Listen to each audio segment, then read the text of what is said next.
the dream of dreams. I cannot believe in the dream of dreams that the audio wasn't playing properly, but what do you expect? It's been a while, guys. I'm a bit rusty, aren't I? Yeah, it's a rookie mistake. It's fine. Although, you know, it's regularity that breeds confidence, and that's not what we've done here tonight. What we've done here tonight is we've started a live stream completely unprepared. That's not true. I've been preparing all day. Look at all the stuff I got back here. I want to show you guys a little bit later. We're going to jump right in. We're going to be taking guesses later, too, because I'm sure there's some people that had got some educated guesses here tonight on what's going on. But thanks for jumping in, everybody. Look at this. Friday night. What else are we going to do other than sit back and talk about mountain bike stuff? That's 100% what I do. It's genuinely all mountain bike content here. Professionalism. That's what you've come for. That's what you're here for on this Friday night. Thanks for jumping in, everybody. Happy Friday night, jumping into the weekend. And boy, oh boy, did California get some moisture, didn't it? And it waited until I left. Yeah, I was gone in Denver for about a week doing work stuff, which means no riding in one of the best places to ride in the world, Colorado. But I was out there very, very busy, just worn out, working 12, 14-hour days. Paul Shin is in here. I saw him. We were building studios out in the Denver area. So I just got back late last night, probably like 1 a.m. I got home, got a little bit of sleep, and then it was a productive day. Like I got a lot of stuff done. So like I got a couple reels edited. I'm working on one with Jiro. I got another one I was working on. I got that done today. I got all the live stream prep done. I got all this stuff. So I'm stoked, man. It was a productive day off because it was like 14-hour days out in Denver. So I could use the excuse of taking a Friday off, and I'm glad that's exactly what I did today. It was nice. It was nice to focus on just getting some stuff done. Just catching up. So that's what we've been doing. Who's in chat? There's a ton of people. Segments in here. Mark's in here. Good to see you. Justin Drake is in here. Yeah. Oscar Smith, Mountain Bike Q&A. What's up, brother? Good to see you guys. Thanks for jumping in. All right, so here's the question, okay? So we've got you guys saw the box. What's in the box? Did you guys want to play guessing time right now, or should we wait till later? Because there might be a few people in chat that I told. I don't think I told anybody, and I don't see anybody in here that I told. So it's entirely possible you guys are flying blind here, and that's great. That's what we want. We want to come in. I mean, that thing's okay. The hopper's obvious. Like you guys saw my Instagram stories. There's the hopper, and I haven't had a chance to unbox it because I got it, and then I had to fly out to Denver. So I basically haven't had a chance to do anything with it. But I'm stoked with it. I want to start jumping around with it, and I have a feeling maybe from now on we'll make what it'll be is like the start of Fireside Chats. You have to jump over the fire, otherwise you can't be on. No, there's going to be some licensing issues or some sort of clauses I got to sign or something like that. We won't worry about it just yet, but it's fine. Yeah, you guys know what the hopper is. It says it on the box, all right? That's cheating. Wow, my pointing's incredible. Look at that. Yeah, we know the hopper's there. It's what's underneath is the secret. Anybody guesses? Today was a paid holiday. I hope they didn't ding you vacation time. No, I don't know if it was a paid vacation for us. I don't know if that's true. MTB hopper, yes, it is. Ramp and a frame. A frame, you say? What kind of frame? What are you guys thinking? An e-hopper. That would be incredible, wouldn't it? What if, okay, here's an invention idea for all us mountain bikers. What if you had a bike ramp that had a motor built in? And I'm sure I could talk to outside Brennan to work on this. But what if you had a bike ramp that had a motor built in and wheels and stuff, and the ramp moved, and so you had to do target practice with your jumps. I mean, it's one thing. Okay, look, any Joe Schmuck could go out and jump on a jump that stays there the whole time. But what if you did a jump on a jump that was moving? All right. Now we're talking. All right. Now I'm impressed. Okay. Like normal mountain biker, the East Bay Rippers, all these guys that go out here and shred with their jumping skills. I think I'd be more inclined to be more impressed if the jump moved. Okay. Anybody could jump something that's just sitting there. I mean, that's the easiest thing in the world. Like, yeah, the target practice. I'm going to tell them. And what's going to happen is that's basically going to be like the EMTB hopper. This is a brilliant idea. Who said that? I'm gonna bring you in as a Justin Drake. I'm gonna bring you in as a co-founder. I'll give you 5%. I'll take 95% because you typed it. It's fine. Everything's fine. 95% on this side, and then we'll produce this product. And now we'll have what could only be described as the most impressive athletes in the world. And it's been described, or at least I have been described as a very, very much a world-class athlete. Would you guys agree? I think I could handle that no problem. I mean, that's just a thought. Here we are on a Friday night. Thanks for jumping in, everybody. Good to see you guys. MTB Texas Rider is in here. Yes, one in the quiver. Ibis Oso, not an Ibis Oso. Although I do like Ibis a lot. The fact that Brian is sponsored by them and they're a local company. And what was the Ibis bike that they're actually producing all the frame and everything in the U.S., which was the new one, right? The XE? Is that right? They're a rad company, man. They seem like they've got their fingers on the pulse. And they're open to supporting content creators like Brian, like the Lone Ranger, people like that. So that's good, man. It's good to see when companies do that. They support creators because, you know, it's one thing that the good old Paul the Punter brought up recently in a video that he released about, you know, kind of retiring from mountain biking, was the idea that the industry doesn't really recognize the amount of traffic that is drawn their way from creators like YouTubers and Instagram influencers and TikToks and all this stuff. Like, there is a lot of views. Like, look at, again, I use some people as an example, but Outside Brendan's a great example of somebody who's incredibly creative, creates Lego pedals that go viral. You know, he just made another like, he's an absolute maniac, a genius. And like the amount of influence that like you see there versus, like, I think they were talking about like versus a very well-produced mountain bike film. You know what I mean? Like a 2-minute, like, shredder reel. What do they call them? You know what I mean? Where you spend like 20 grand, the company spends 20 grand to get like a really shred style video, and then they release it, and then it gets like 10,000 views. And then, like, you know, normal mountain biker or whatever, we'll put something out and it'll get, you know, 2 million, and it produced, you know, it didn't cost 20 grand, did it? So it's like, yeah, there's a shift in the industry at some point, but I don't even know how I got on that tangent, but here we are. I'm glad you guys are here on this Friday night. But we're talking about inventions, and an MTB hopper, brilliant, absolutely brilliant. Yeah, it is the XE. That's right. Do a backwards jump with a mauve ramp. Is it a mauve ramp or a mauve ramp? I'm pronouncing that mauve because I'm cultured, right? That's what I'm doing here. Yes. I agree with Paul. Less hate, more giving praise. Yeah, you know what? The mountain bike industry is so cool, man. We're blessed, and most of the people that I deal with on a regular basis are absolutely awesome. They're all super cool, really relaxed, and a lot of us are in it for just getting out there and having fun and riding with other people. And like that's awesome, dude. I'm stoked you guys are here and you guys are willing to put up with my antics. It's been a while since I've live streamed, and I've been wanting to, but it's funny, the schedules just get bonkers and grown and thrown out of whack and all that stuff.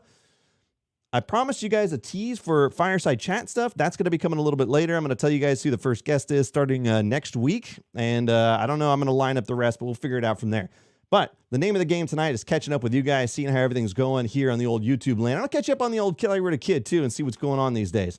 Let's see. MTB needs more PMA for sure. Yeah. I miss Paul already. Paul might be adventuring soon. Who knows? I love me some Paul. So here's the thing. So there's a couple of things coming up. One is Sedona Mountain Bike Fest is coming up in March again, which is pretty interesting. They just put tickets on sale. You know, the downside with the Sedona Mountain Bike Fest is like buying tickets is not mandatory, but it's good to support the fest. But like, unless you're doing bike demos and stuff, it doesn't get you in or anything. So it's like you get the memorabilia, which is funny because the shirt that I got from Sedona Mountain Bike Fest the first year that I went is still one of my favorites. It was made by Tasco, and it's like the Sedona shirt that I wear. It's great. But you get a shirt, you get glasses and all this stuff. But then what you don't, like, you get access to shuttles, and then I think priority to bike demos, right? Have you guys been there? I assume so. Anyways, that's going to come up quicker than expected. And Sedona is always a great place. I'm a big proponent of Sedona Mountain Bike Festival. It's one of the funnest things. So that's coming up in March, man. If you guys haven't been there and you're in a reasonable amount of distance to it, I recommend it, especially if you've never ridden those trails. It's pretty incredible.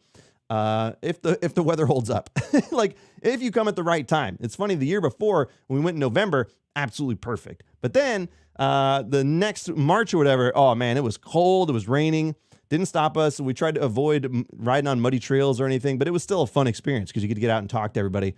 It's super cool. Anyways, that's coming up. Do you guys have any big events coming up? Anybody? Bueller? What else is going on? Yeah, there you go.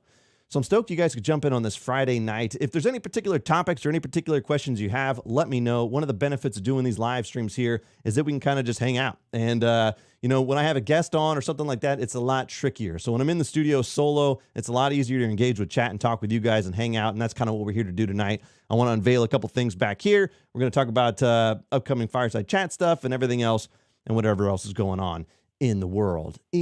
Although, like California, the High Sierras are starting to get snow. And I don't know where you guys are at, but it's funny like how quickly winter came about. Now, I was out in Denver for work, and it was beautiful. We brought the California with us. It was about like 65, 70 degrees the first 2 days. And that's a bummer because you're like, man, I want to go out and ride. But you see the snow up on the peaks, and then the cold front's coming in and stuff like that. You're like, wow.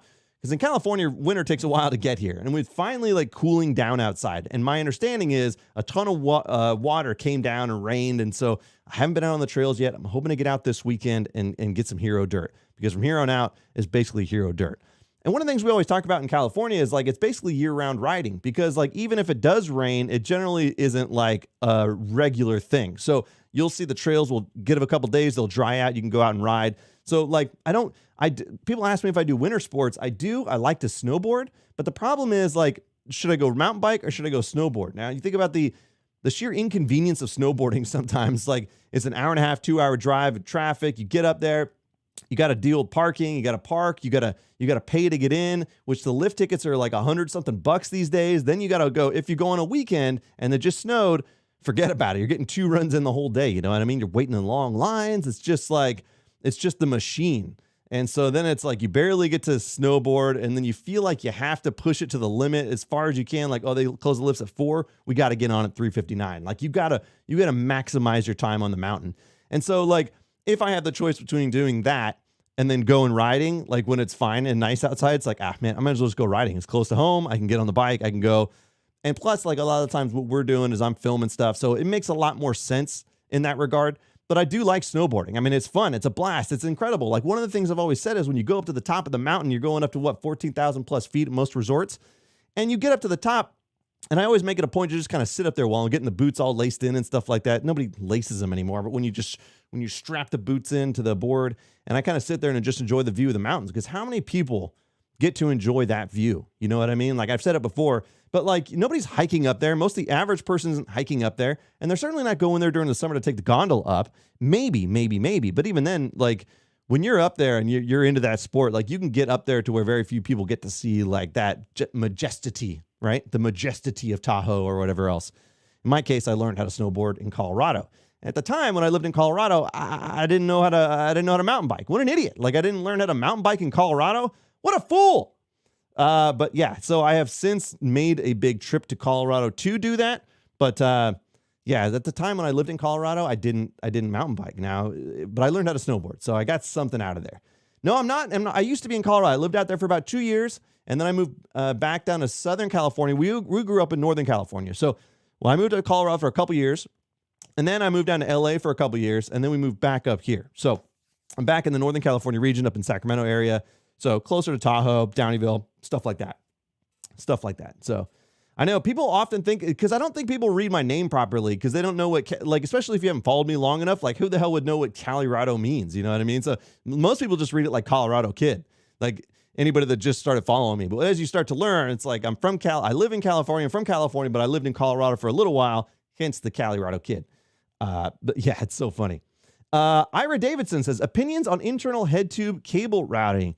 I like the internal routing. I don't know that it adds anything particular. It's all cosmetic, right? That's just, as far as I'm concerned, that's very much what wireless shifting is too. It's pure cosmetic. Because I could go on a whole rant about wireless shifting tonight if I wanted to. But internal routing looks good. It looks good, but it doesn't add anything special. Like, if you routed it on the outside with some zip ties, it still does the same thing, right? What concerns me more than anything with technology is, does it serve its purpose? And if it does, then you're fine. Yeah, internal routing is purely cosmetic, and if you like the look, great, but it doesn't make you faster, or, you know what I mean? Like, there's no proof in the pudding. It's just purely cosmetic, unless I'm wildly wrong, in which case someone in chat will correct me, because this often happens quite frequently. I screw it all up. Opinion on small YouTubers burning spots. Should local trails be a secret or shared? That's one thing I learned when I first started YouTube. Actually, it's an interesting question. I made a video that I was like really stoked on. I'd come back from Mexico. I made this really cool video in Mexico, like really, really early Calirado Kid days, man. We were in a small town called Salatitan. My wife's cousins found out that I rode, so they brought their bikes and they took me on this tour, like riding through this small town in Mexico, getting chased by dogs in alleyways. We rode down into a canyon and then ended up at a local hot spring.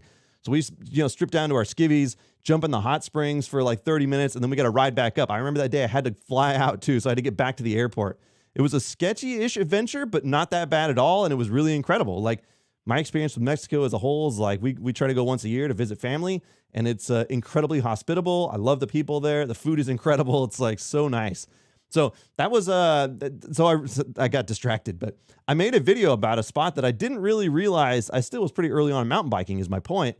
I didn't really realize it was a hidden gem. It was an illegal trail. And so I made a video of it, and it was not a good video, by the way, like, not looking in retrospect, right?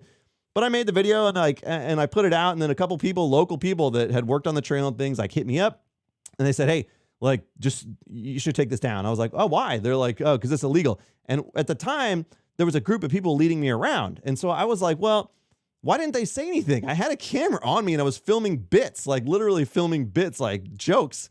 I was like, can you guys help me film this joke? Like, they saw me filming and they didn't tell me. That's pure ignorance on my part more than anything. I'm to blame. I should have known that. But, you know, whatever. And I was like, hey, you know what? You asked about it. Happy to take it down. Not a big deal. It's just a dumb video.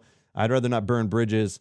I mean, yeah, I would, like, if you're like what I was always told, if you're going to shoot stuff, don't show entrances, don't show exits, don't show location, and just don't like highlight names of trails or something, right? Like, and theoretically you'll get less flack because of that if you're trying to record an illegal trail.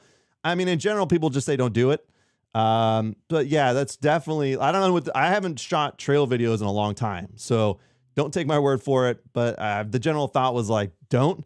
And then if you do, don't put entrances, exits, names, anything like that. And just have a rad day on the bike. I don't know. It's hard to say because there's always going to be the local shredders that hate YouTubers.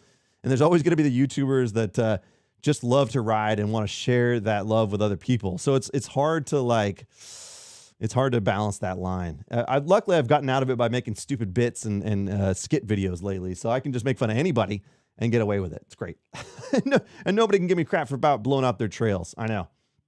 Ever consider a Discord server? I don't know what I would do in a Discord server. Like, yeah, it's interesting. Like, I like the idea of it, but like, just as a community, I suppose it would make sense. Like, that would be fun. I don't know. You'd have to tell me what would benefit me. Like, the hardest part with my life is time constraints, because with a full-time job and with a family, it's hard to really, like, it's funny. It doesn't seem like I release that much stuff, but like the shorts and stuff that I shoot take some time. I'm working in the background with Jiro to make something right now. We're going to do some reshoots. And so all those things come into play, and it's like, man, I don't know where time went, especially when you take into consideration it's dark at 5 o'clock here. It's bonkers. It's absolutely bonkers. All right, I'm catching up.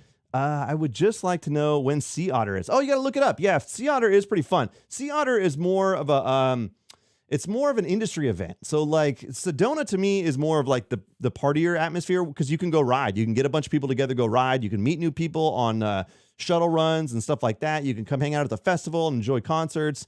Like, it's more casual, whereas Sea Otter is very professional over multiple days. It was also really good because for me, it's a networking event. Like, I go talk to everybody in the industry now. Like, I run into people, other creators. Like, I ran into Seabass, normal mountain biker there last year. I ran into Mo and Hannah were out there. So it's like you just end up talking to people. And to me, I talk all day long, right? So it worked out really well. I do like Sea Otter. I plan to go there, and I can't remember specifically. I'm sure somebody in chat knows for sure. All right, I'm going to catch up on chat. If I miss your question, just type it again. It's fine. It's fine. What got me into riding? I think what got me into riding is the same thing that got a lot of people into riding, which was the old Brian Kennedy, BKXC. The guy's an absolute legend. I mean, I grew up with him, and when I found out that he had the YouTube channel, I was like, whoa, whoa, whoa, whoa, whoa, that's a thing? You can go do that? And so, like, the more I watched his videos, the more I got really excited about it, and I finally just realized I can go out and buy a used bike, and I figured one out, and I got it, and the rest is history. I told the people at work, this is a funny story. I don't know if I have told the regulars this or some of the newcomers, but I told the people at work when I got the mountain bike, the guys I work with, I was like, I got a bad feeling. They're like, what do you mean? I was like, I'm going to buy a mountain bike, and I have a feeling that I'm going to take it too far. Like, I'm just going to get really into it. And because I know that's my personality. Like, I did that with barbecue. I did that with a bunch of other stuff where I do this thing, and I really want to get good at it. So once I got the bike, it was like, sure enough, the premonition. I mean, obviously, look at this.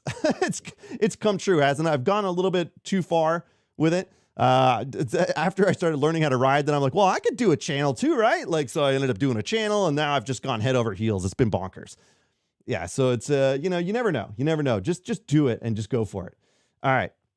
How many states have you bike ridden in? How many states? That's a good question. So, okay. California, obviously. On a recent road trip, I didn't ride Oregon. I just kind of blasted through Oregon. I didn't have time. I don't know if I've actually ridden in Oregon or not. Maybe I have. I don't think I have. And then Washington. So I rode in Washington. Then I was up in British Columbia because I was up at Whistler and all that stuff. So talk about the West Coast. Arizona, Colorado. Wait a minute. Stand by. I've ridden in Nevada, which is outside Las Vegas. And man, I'd have to look at a map. I I don't know that I've ridden Utah. I've ridden like Colorado, like Grand Junction area, but that wasn't technically Utah, so I don't think that counts. Oh, and yeah, Arizona, because I've been in Phoenix, outside the Phoenix area, and I've also ridden. Wait a minute. Where's Jay when I need him? Damn it, he would correct me on this. Prescott, which when I first got there, they called it Prescott. I said Prescott, and they damn near chased me out of town. Can you believe it? The correct pronunciation is Prescott. And by the way, any guesses? Any guesses on what's in the box? Not the hopper, okay, guys? We know that's the MTB hopper, okay, from the Ninja. And don't worry, I'm going to open that later. I just wanted to show it off because it's still in the box. I haven't had a chance to open it. They're probably going to be mad at me. But yeah. Okay. Night riding. I like night riding a lot. If you guys have you guys been on a night ride? And if so, why not? Because when it gets dark this early, I'm here to tell you it is a vastly different experience. And when I go on a night ride, I don't go to like shred necessarily. I like to just enjoy the quiet because there's nobody out there. Usually it's like, I've been out there some nights recently where there's absolutely nobody else on the trail. It was actually a little eerie. And that's when the animals, the nocturnal animals and stuff come out. So you end up seeing a lot of stuff out there. I think it's really interesting. And, you know, you guys could tell if you guys follow me on social media and Instagram, you guys see me out there. Like, I probably lose a ton of followers because I'm out there, like, videoing, like, spiders and toads and stuff. Because it's just, I like that stuff. I like to go out on night rides and just find adventure and find animals and stuff. So it's like, you know, people ask me what I enjoy about mountain biking. It's a little bit of everything, isn't it? But like, I think at the end of the day, what stokes the fire more than anything is pure adventure. Like, and not adventure in like life danger adventure kind of thing. What I mean is like getting out and seeing something new and experiencing something unique or something like, you know what I mean? So it doesn't have to be hardcore. It just needs to be something different. And that fascinates me. I find that like riding my local trails, sometimes I don't want to do it because it's new. It's not new. I've done it a bunch of times. It's like I go out there for repetition, but it doesn't stoke the adventure in me. When you go on road trips, I'm sure you guys can attest to this. When you go on a road trip and you travel out somewhere and you ride something you've never ridden before, like there's that like element of surprise that really just drives the whole trip, man. I love it. And so like whenever I can make a trip like that work, I wish I had all the time in the world. But whenever I can make a trip like that work, oh man, it's just really like, it really does good for me, man. I really dig it. I really dig it. Oscar says he loves the YouTube shorts. Thank you, man. You guys want to hear some funny stories about YouTube shorts real quick before we start diving in? I'm going to read you guys' guesses here in a second. Lately, within the last week, they've gone absolutely bonkers again. Like, so that one, if you guys remember the video I released where I had the 3 tires, and I'm throwing them away, and the guy's like, are you going to throw them away? What are you, crazy? Am I a millionaire? No, that one has gone bonkers. It's well over 3 million views on YouTube already. It's gone absolutely nuts. The channel right now has over 6 million views in the last 48 hours or something. Like it's been going weird. We passed 40,000 subscribers. I feel like people are going to ask me for the trick to success, and it's just pure blind luck. I think it's pure blind luck. Blasted past 40,000 subscribers. I don't know what the hell's going on. I don't know. I can't even keep up, man. It's pure blind luck. That's all I can attribute it to. And I would say it's about 85% mustache as well. 85%. So if you grow a mustache, you're 85% of the way there. That's what I would say. That's what I would say. He says a Da Vinci Spartan. No, it is not a Da Vinci Spartan. It's not a Da Vinci Spartan. Okay. I could give you guys some hints. We're going to open this here pretty soon. Okay. We're going to open this here pretty soon. I'm stoked you guys are here on this Friday night, and we're going to unveil this while you guys are here. Don't worry. Let's give it another couple. I like story time, but yeah, you guys came here for a reason. You want to see what's in the box. I'll show you what's in the box here in a second. Okay. Don't worry. But we're talking to you guys for a second. Okay. And hopefully that doesn't bore the crap out of you. I'm here to talk, and I'm glad that there's a lot of new faces here too. It's been a while since I did a live stream, guys, and I'm stoked that you guys are here. Stoked to see some new faces in town. Montana, that'd be good, some good riding. And I really do want to get to Utah, man. I got to ride Moab. I got to ride some of the other stuff. People say that St. George is really incredible. So I do want to get to St. George. Seth offered a guess. He said, it's a bike. Seth, you're onto something, buddy. You're onto something. All right. Yes. Ben also guessed it's a bike. Yes, it is. No, it's not a dirt jumper, though. Night riding is scary. Yeah, it is scary, especially if you're by yourself, which oftentimes I end up going by myself because I'm a poor planner. You know, one thing that one of the reasons why I end up going like riding by myself so frequently is because I decide last minute to go ride. And like, I feel bad, like encumbering people with being like, hey, I'm going there right now. Can you go? Like I do that to Kyle, and that's about it. Like, I don't want to like message people and be like, hey, I'm leaving my house. You want to go? And they're like, dude, I'm watching the game. Or like, they're like, I'm literally out with my kids. I'm like, okay, well, sorry about that. a lot of people plan a week ahead of time. They're like, oh, we're going to go riding Saturday morning at 6:30 a.m. And right there, I'm out. Yeah, 6:30, get it the hell out of here with that. You guys early morning? No, I don't like waking up that early. And I know I'm like wasting the day away, but 6:30 at the trailhead? No. Get it together, everybody, all right? Why don't you party a little harder at night? Okay, this is unbelievable. Unbelievable. Oh, that's a good question. Has anybody ridden a night ride in night vision goggles? Because that would be impressive. That would be impressive. I feel like a cougar. I just bought some lights to ride at night. Ben, what'd you buy? I'm a big fan of the outbound lighting, despite the fact that they're not paying me to say that. Sons of bitches. No, I'm just kidding. I love those guys. They actually run a really great company. It's one of the few companies that, you know, there's something I like so much that I'll just give them free advertising. Like, it's like, damn it, because they're too good. They're just too good. All right, we're catching up. We're catching up. 7 a.m. is late. No, it's not. 6:30 is too early. It's too damn early. Oh, okay. We're making guesses. Please say it's not an e-bike. Jace, you're in luck. It is not an e-bike. It is not an e-bike. Now, a lot of people are thinking because Yeti recently unveiled a Yeti SB160 that this is a Yeti XB160, that I've got the swing in the industry to snag a 160. But we'll find out, won't we? We'll find out. We're going to do it here in just a second. I'm going to check all your guesses, and then we're jumping into this box, all right? And what could possibly go wrong? It's not a car. No, it's not a car. All right. I know I haven't ridden Utah because I just, man, I need to get my life together. It's too many responsibilities. Here's what's just going to happen. You guys all donate like $1,000 a piece tonight, and I'll quit my job tomorrow. Okay. And then we'll just, I'll go adventure and I'll make content for you guys for the rest of my life, but it's going to take a while. It's going to take a while. Don't worry. All right. Got to be an Ibis Ritmo at hand me down for Brian. No, Brian won't give me crap. He's never going to give me the bike. Yeah, right. Actually, he does all his old bikes. He donates to a local high school team, I believe. And they can either sell it or they can use it, or he doesn't care. He's like, you guys can sell it and use the proceeds. So Brian really is like a pinnacle of mountain bike community. You know, he donates his old bikes that he gets from sponsors. They give them to him, and he gives them back to the community, and they can sell it and do whatever they want with it. So it's really like, he is really like a steward for the sport. No question about it. Getting people to ride new trails, all that stuff. It's incredible. So like, to me, you guys know BKXC, Brian. He's not going to give me a bike. He's going to do something way better with it. Cobalt. That's a new color with the SB160, huh? Stump jumper. Okay. Rocky Mountains, I guess. The bike is a hopper. No, that's the hopper on top. I just set it on top. I've got to open that thing, but I don't think I'm going to open it tonight. I thought about if I could open this and try to like jump off of it inside this office, but it's certainly not going to happen. It's certainly not going to happen. Okay, I'm scrolling down.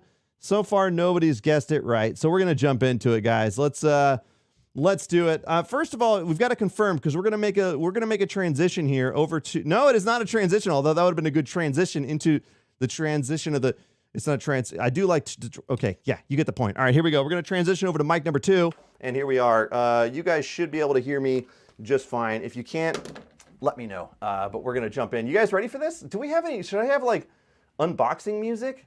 I don't know if I need that. All right, so let's, I'm going to turn on the house lights too. Okay, stand by. Okay, house lights on. We're going to get the initial flicker, which is like celebrity flicker. I've heard when they built this studio, they said, if you're a celebrity, that light up there will flicker for just a little bit. So like, that is pure indication that I'm a goddamn international celebrity. Oh, I'm looking at the wrong camera. Yeah. Okay, let's see if I can make this work. We got multiple cameras. Whoa, I am rolling, dude. Thank you for the $100. That warrants this. Okay, hold on. Yeah, all right, hold on. All right. Bye.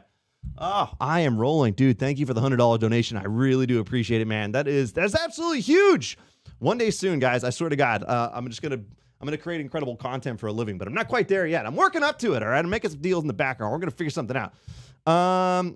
No, I did realize there was 100. I'm taking a break from opening to do that. Okay, but nobody else donated $100 because otherwise we're never going to get to this unboxing. I am rolling. You are incredible, man. I appreciate you. And you know what? For that, I'm going to give you guys a sneak preview of the reel that I'm going to dump. That sounds awful, right? The reel that I'm going to release tomorrow. So if you guys stick around, I'll find a way to get it over to here and then bring it up, and that way we can watch it together. Okay. So first unboxing, and I'll give you guys a sneak preview of what's going to happen, what I'm going to drop tomorrow. So you guys are going to see it before anybody else. And then we're going to talk about the Fireside Chat cast. Okay, so hold on. Let's go back over here. You're a legend, brother. Okay, hold on. Okay, all right. Hold on. Okay, so we're back. Okay, everything's good. Everything's good. Here we go. So first things first, boom, we're gonna need an opening knife. Now watch this. Okay, now we can focus on the knife. Okay, here we go. Let's dive right into it. So we already know what the hopper is, right? This thing is rad. By the way, this hopper, apparently from what I heard, you can carry it on a backpack and stuff. So you can go set up like a jumping ramp, like just carry it around like a backpack. Am I going to the wrong camera? Jesus, get it together. So like this thing just folds and you can carry it on a backpack and then you can go set up jumps. So I'm actually really stoked on that. You guys will see I'll release some videos on that sooner rather than later. But first I got to get it open. Any other final guess before I jump into this? All right, hold on. I'm checking chat just to make sure there's no more final guesses. Nobody's got it right. Nobody's got it right. Not even close. Okay. Yep, everybody's thinking Yeti. Let's see what we got. I like that they ship this. I like that they ship this with no labels and no logos or nothing. All right, here we go. Let's get into it. Let's get into it. Okay, boom. Boom. I haven't cut myself yet. I have to preserve this box too. I've got to not destroy this box. Okay, hold on. All right, get your guesses in, ladies and gentlemen. There's no way. A lot of you guys said that it was a bike. Yeah, right. What do you think? It's the exact... Oh, okay. Okay. Actually, okay, as a side note, this is legitimately the first time I'm opening this. I have not opened this. I just got back home from Denver. So I have... Oh, you guys are still getting guesses in. Nope. Nobody's guessed it. This is my first time getting eyes on this thing. I swear to you, I did not open it. It sat in the garage until I just got home last night at 1 a.m. And then I set up all day for this. So here we go. All right, let's jump right back into it. Nobody's guessed it. You guys don't know what you're doing. Okay, there's a wheel. Okay, will the wheel give it away? I'm going to hide the wheel so you guys can't see it first. Okay, unless anybody sees that. All right, hold on. Tires are not inflated. Okay. Oh, this color is so sexy, man. Oh, it's so sexy. Oh, what do we got? What do we got here, ladies and gentlemen? Can anybody tell? Or is this going to be a very long, drawn-out process? Can anybody guess with it wrapped? Here do we got? What do we got? Anybody? Still haven't guessed it. Still haven't guessed it, have we? Okay, I'm giving you guys a moment to catch up with lag here. Still, with the wrapping. You guys are going to see in just a moment. Uh-oh. Looks like somebody got it. Looks like somebody got it. What's that stand for? Yeah! Woo! Baby, baby, baby! What do we got here? All right, so how can I do this without absolutely just destroying all the packaging in this thing? Now, I'm going to tell you about how this is all working out. Now, if you guys know the colors, you know that this is not a Revel Rail, which is a pretty incredible bike. Look at this thing. Oh, my Lord. Oh, my Lord. You know that based on the color, this is not a rail. This is a rascal, okay? This is a Revel Rascal. And so we're gonna try to get some of the cardboard off of here. I've got to remember how this is all going. But look at this thing. Absolutely gorgeous. I like the orange a lot. I'm a big fan. But what we've got here, oh, I'm just destroying it all. Okay, hold on. I'm getting out of breath. Very nice. Very nice, ladies and gentlemen. Very nice.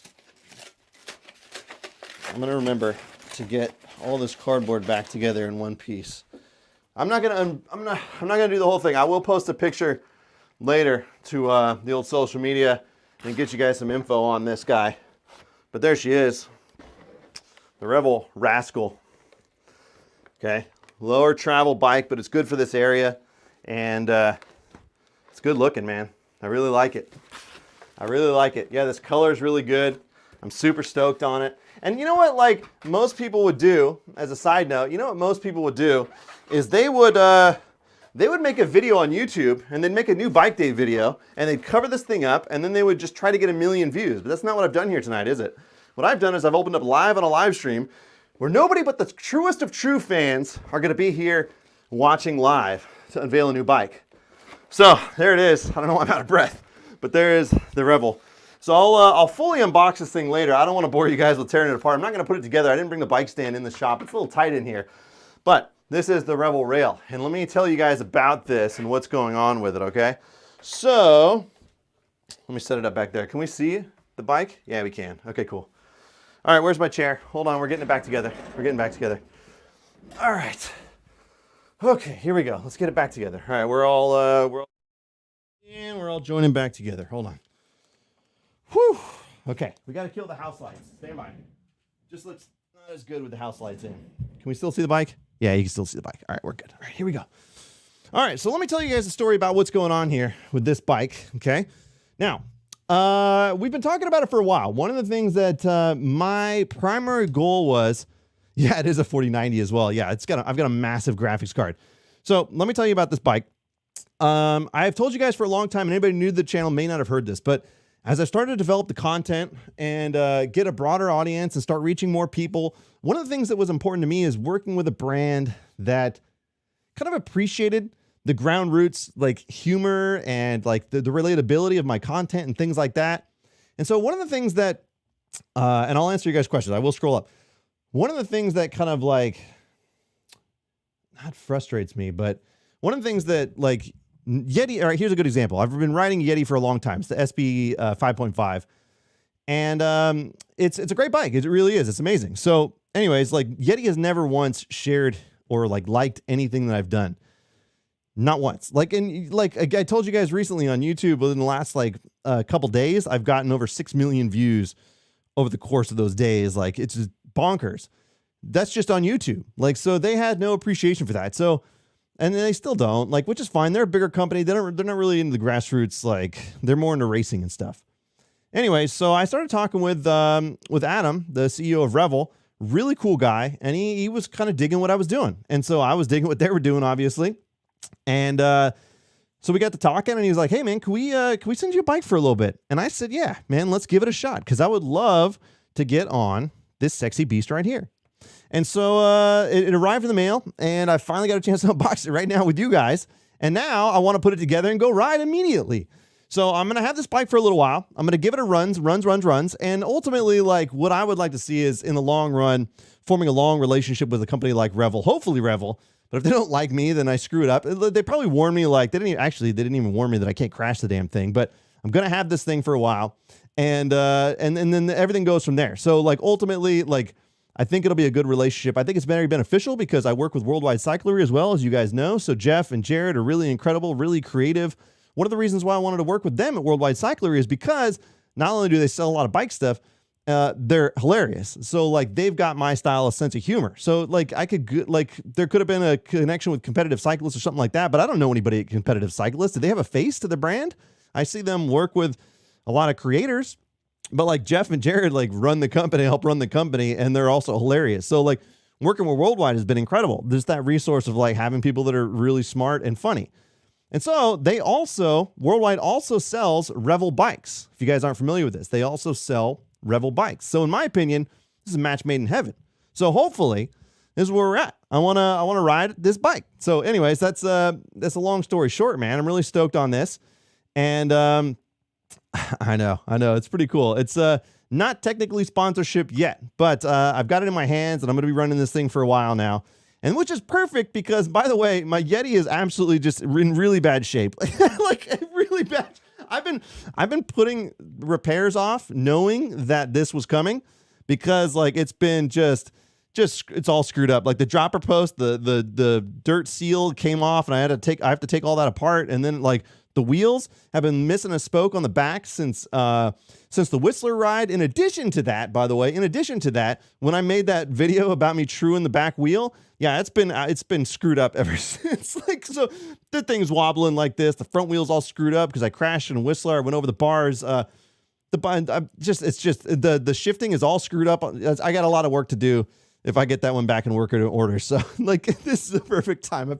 I've totally put off doing anything to that bike because I knew this was coming. I'm going to be rocking this guy for a while. So I'm really stoked on that. And yeah, I think the orange is beautiful. I really was stoked on the orange.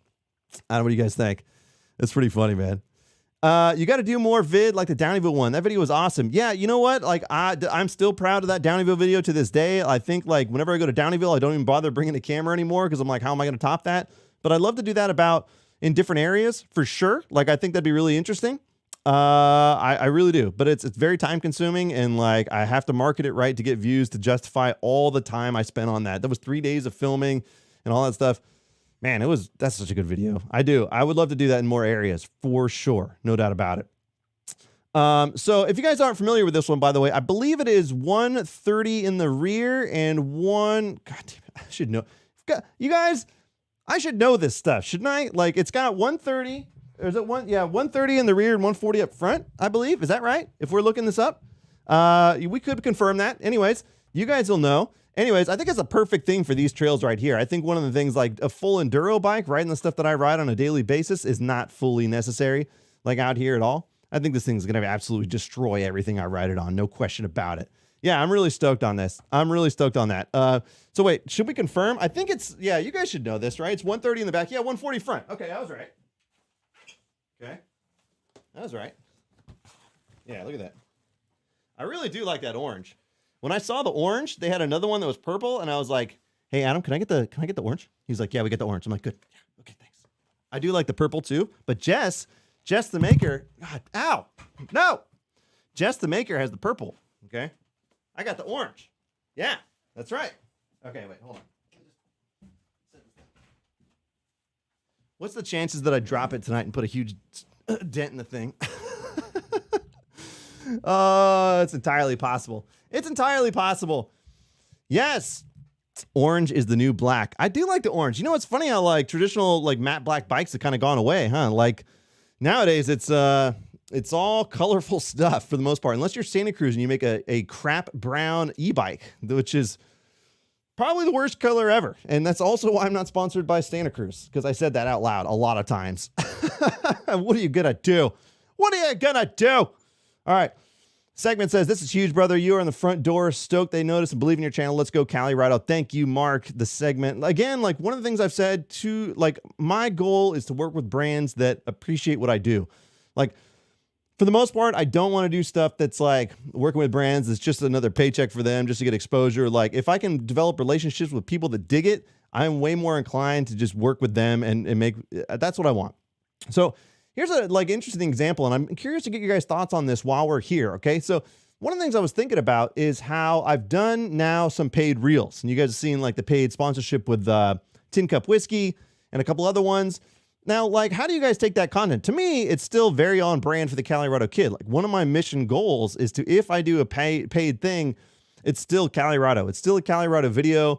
Like, it's still entertaining as hell, and it has their product in it. Like, and to me, like, advertising, that is the best kind of advertising. Like, I watch Ryan Reynolds on YouTube, and his YouTube channel, if you've ever watched it, is incredible because it's like you're watching an ad on every one of his videos. You don't even know it because it's so entertaining. And to me, that's what I want to do. Like if I can take a brand and make something where it's just entertaining as hell, then man, like that's my goal with anything. And I'm curious to see your guys' take on that because like you guys have seen them, and I'm assuming that nobody like was like at the end of them like, Caliro's selling out, shoving content or shoving product in my face. Like hopefully not. It doesn't come off that way, but I was stoked on how those turned out. I like the tin cup ones, like the downhill whiskey sour. I thought that was funny as hell. By the way, that's another thing that's wrong with my bike. I have maple syrup in all kinds of places because of that. When I shot that, like it just, the thing literally did come off the bike, all right? It was throwing maple syrup.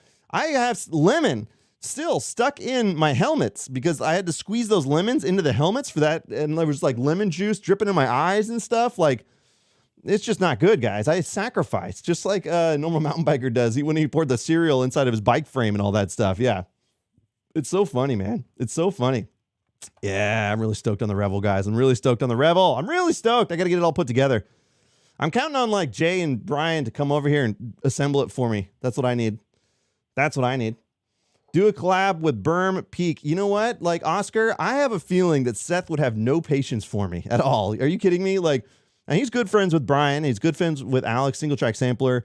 I actually talked to him for a minute at the last Sedona Mountain Bike Festival. Seth is an incredible person. Like, he's incredible. He's very driven.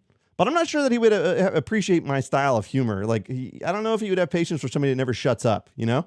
Like you guys do. I could be wrong. I could be wrong. Now, that being said, we will hang out one day for sure. But like, you know, like him and I like working on something, he'd be like, dude, stop, just stop, shut up. Who's this guy with the mustache? Trail Monster says, congrats on the partnership. Don't mess it up. Just kidding. Have fun with it, bro. Trail Monster, thank you, man. Yeah, it's what's the worst could happen? You know what I mean? Like, look, I know that I bring value to the table. The question is like, you know, will it work out for whatever brands? I think Revel is an incredible brand. I like the people that run it. I like the people they work with. So, man, I'm so stoked to get on this thing. It's going to be great. Plus, it's from Colorado, so it makes a lot of sense, right? The Calirado Kid riding a bike in Colorado. Like, I'm riding a Yeti, which originates in Colorado, but now I'm with the Revel. Got a Revel, and that's a Colorado boy right there, or Colorado girl, or Colorado full suspension bike, whatever you want to say. I don't know. Put the rad in Calirado. When I was making the logo for the Calirado Kid channel, the original design, my buddy, I was like, of course, this is what we all do, isn't it? You're like, I'm going to start a YouTube channel. Let me give a call. Hold on. Let me just, hey man, you did some graphics design work in preschool, right? Yeah. Yeah. Hey, can you make a logo for my channel? And then we're going to put it on some stickers. Yeah. Yeah. We're going to put it on stickers. Yeah. And then, you know what we're going to do? I'm just gonna give it to people. Like at the grocery store, I'm gonna give them stickers. I'm gonna put it on random signs. It doesn't even have to be on a sign on the trail. We're just gonna put the sticker on. It could be in the grocery market. Yeah, it could be aisle 1 sticker. Yeah, it doesn't matter. No, it's fine. We're just gonna put stickers. Yeah, just you get it. I just need you to make the logo first. Yeah, and once the logo is made, then I'm just gonna put the stickers on everything. Yeah. Okay, good talk, bro. Okay, good. God, yeah. Isn't that how we all started? Isn't it? All right. It could be true. Let me see. Okay, so you guys are here. I told you guys, because we got that $100 donation. Thank you, man, for that. I said I would give you guys a sneak peek of the reel I'm going to drop tomorrow. Let me see if I've got it to where I can bring it up while we're here. How about that? You guys want to see it? It's not out yet. You guys are going to get the exclusive. And then I'm going to unveil to you guys who the guest is for the Fireside Chat. Okay, I'm going to unveil it. But first, how do I find this? Oh, here it is. You guys may or may not like this, so I apologize in advance. Okay, download. Here we go. I'm going to see if I can figure this out. Stand by. We're getting it together. Hold on. Just wait a minute. You guys are getting a sneak peek, exclusive sneak peek of content. I just got to... Oh, God. It's been a while since I've live streamed, so I'm not sure this is going to work. Let me verify a couple things. One... Oh, my God. Wait, what is... Okay, hold on. Why is the volume on this? Let's turn that down. Okay, got it. Okay, we got this. Hold on. We're bringing it all together. I'm stoked you guys are putting up with this. All right, here we go. The guy that never shuts up. Yeah, that's me. I never shut up. You guys, if you guys ever come ride with me, you're going to regret it. Like everybody, there's a reason why I ride by myself a lot now. People are just like, Jesus. That's how I got lungs of steel, man. I talked the whole time on the climbs. You know what I mean? Like, it's unbelievable. Look at this. We're almost an hour in and I barely even stopped talking for a second, right? Okay, here we go. All right, stand by. Kyle. Thank you, brother, for the $19.99. I'm calling that $20. He says, best of luck, man. Love the content. Kyle, I appreciate you being here tonight. Taking your time out of a Friday night. You never know what people are going to be up to on a Friday night. I remember when I was a kid, I was going out to the clubs every night. I was going out to clubs. It's not actually true. I was probably at home playing video games. But that's neither here nor there. I'm stoked that, because time is valuable. And I'm stoked that you guys are here to hang out with me on a Friday night. It's been a while since I live streamed. So, I needed it. I needed it in my bones. You know what I mean? I've been wanting to do it bad, and I'm stoked to get on a Fireside Chat next week. Although I've got to set up the backyard. It's all screwed up. I got a lot of work to do to get ready for it. And I might need a third camera because I don't know if my other one's working anymore. I'll figure it all out. I'll handle the logistics. Okay, you guys just show up and have a good time. All right, here we go. Let me see if I can screen share. All right, stand by. Oh yeah, the Infinity Calirado. Yo!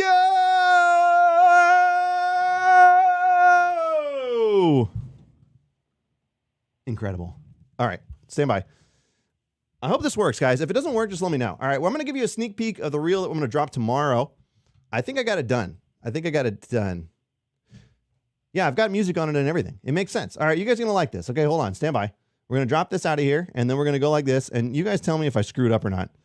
It's going to go to downloads. Downloads. Wait a minute. Oh, my God. I don't know what I'm doing. Where's the downloads folder? There it is. All right. It's called Sweaty Helmet. Tell me if you guys can see this.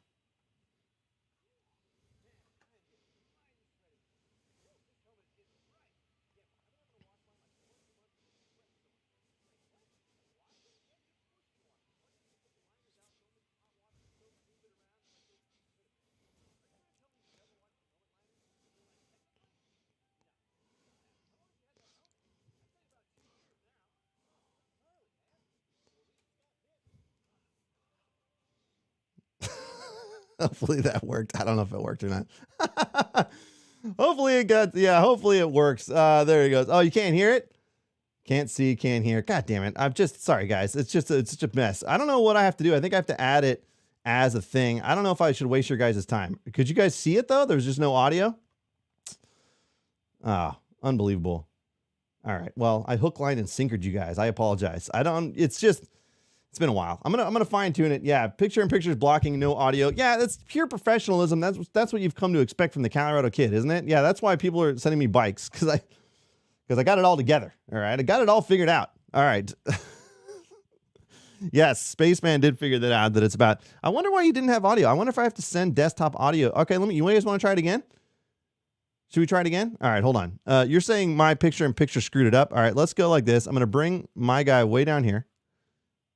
Okay, wait, hold on. Hello, how you doing there? Okay, we're gonna go like this. All right, let me see if I can try this again. This time I'm gonna bring up desktop audio. Stand by. Can confirm, working. All right, here we go. Last try. Here we go. All right, let's do it again. Let's go. Whew. Man, I am getting mighty sweaty. Whew, this helmet is getting ripe. Yeah, man, I've been having to wash mine like once a month because I've been sweating so much lately. Wait, what? You can wash them? Yeah, dude, of course you can wash them. All you gotta do is take the liners out, throw them with some hot water and soap and move it around and wait a minute. Are you trying to tell me you've never washed your helmet liners? Well, I mean, like, technically? No, I haven't. How long have you had that helmet? I'd say about 2 years now. Oh, that's gnarly, man. Well, at least it's got MIPS. Oh, God. Okay, I probably screwed that one up too, didn't I? All right, it's fine. Everything's fine. We're gonna stay on target. We're gonna stay on target and just did it work? Oh no. Okay, well it's fine. Everything's fine. Hopefully you guys heard it. It's sneak peek. I'm gonna put that out tomorrow. I'll put it out, and I figured since you guys are here, to me, like, it's the funnest part about these live streams is that, like, we get a chance to just hang out with. You know, these are people, you guys are the people that actually dig what I'm doing enough to, like, go over to YouTube, hit click, and jump in live and hang out for a while. You know, it's a small community that we built here, but it's fun to me, and it's really fascinating. And so anytime I can reward you guys with, like, behind the scenes, any questions I can answer, that's what I try to do here, and that's, like, what is really interesting to me because, you know what I mean? Like, it doesn't matter how many followers you have. When you get the people that jump in and actually take part in this, like, you guys are the guys I want to take care of. Guys, girls, everything. Yeah, bikes. Mopeds, what do you call it? Scooters? Scooters. Yeah. Mm-hmm. Yep. Okay, perfect. Never washed my helmets. Yeah, I don't think I've ever washed my helmet. That's a true story. I don't know if I've ever washed it. Justin, you just jumped in. That's in the box. It is a Revel Rascal, 130 in the back, 140 in the front. A beautiful, I think they call it Sedona Orange or something. I think that's a Sedona. Yeah, exactly. So there it is. Right there. I haven't put it all together. I don't want to do that tonight just because I didn't bring the bike stand in. This studio is really recording, editing, gaming. It's you know, serious business in here, but I'll take it to the garage and put it all together. Lucky for me. My bike is watching too. Yes. I came for the MTV, stayed for the humor. Thank you, man. Yeah, it's a rare breed. Irie says, I love your humor. You and Bobo I watch most now after years of watching MTV creators and all the 50 channels we all watch. Yeah. It's fun because, like, having a good sense of humor is like something you could develop over time, but it's like you got to have a knack for it and then you kind of develop it. But, like, it's so cool seeing, like, the humor in the sport and things like that because there is a lot of serious content out there. So it's fun to see people, like, having fun. And I know there's a lot of serious riders that don't like humor in this sport for some reason. Like, racers got no patience for us. Like, but I don't know, man. I think being relatable and like highlighting the stuff that you and I all deal with is, like, funny to me. Like, remember the video I released where it was like buying your first mountain bike in 10 years. And I released that one and a lot of people like gave me flack for like, oh, well, that's not how you run a business. You make fun of your customers. And I was like, well, first of all, I don't work at the bike shop. You obviously, it's fine that you don't know who I am. Like, I don't blame you for making that content or that comment, but I don't work at the shop. They're a rad shop and they were really, like, stoked to let me film that. But everything that I said in that video, I've said by myself basically at one point or another. So it's like, all my humor generally tends to be self-deprecating humor versus making fun of a group, right? Like, and that's really the hard line to ride. Now, e-bikers are fair game. I can make fun of e-bikers all day long. In fact, it's one of my favorite topics is making fun of e-bikers or making fun of people who hate e-bikers. It's like riding both lines, and you can make fun of them both equally.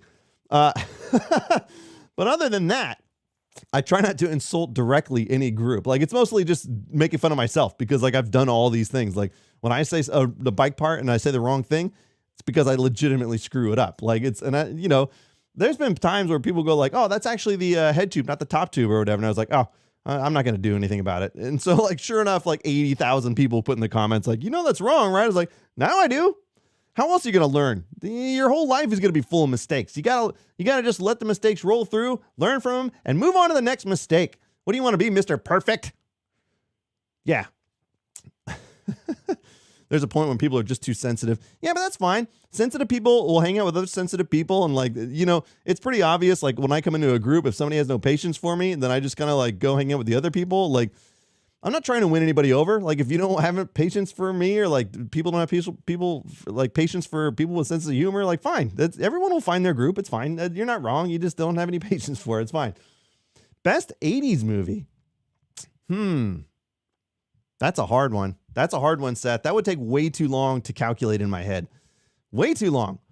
What model of GoPro do you use? I've got a GoPro 9, and that's probably the last one I'll ever buy. Like every year they release a new version that's basically the same as the GoPro Hero 9. Like they've released 2 new GoPros, and they do the same thing mine does, except, there's some better resolutions. Like nobody cares. You don't need more resolution. We're fine. Everything's fine. Like 4K is all you need. And trust me, recording in 8K is pointless. Like just 4K is more than enough.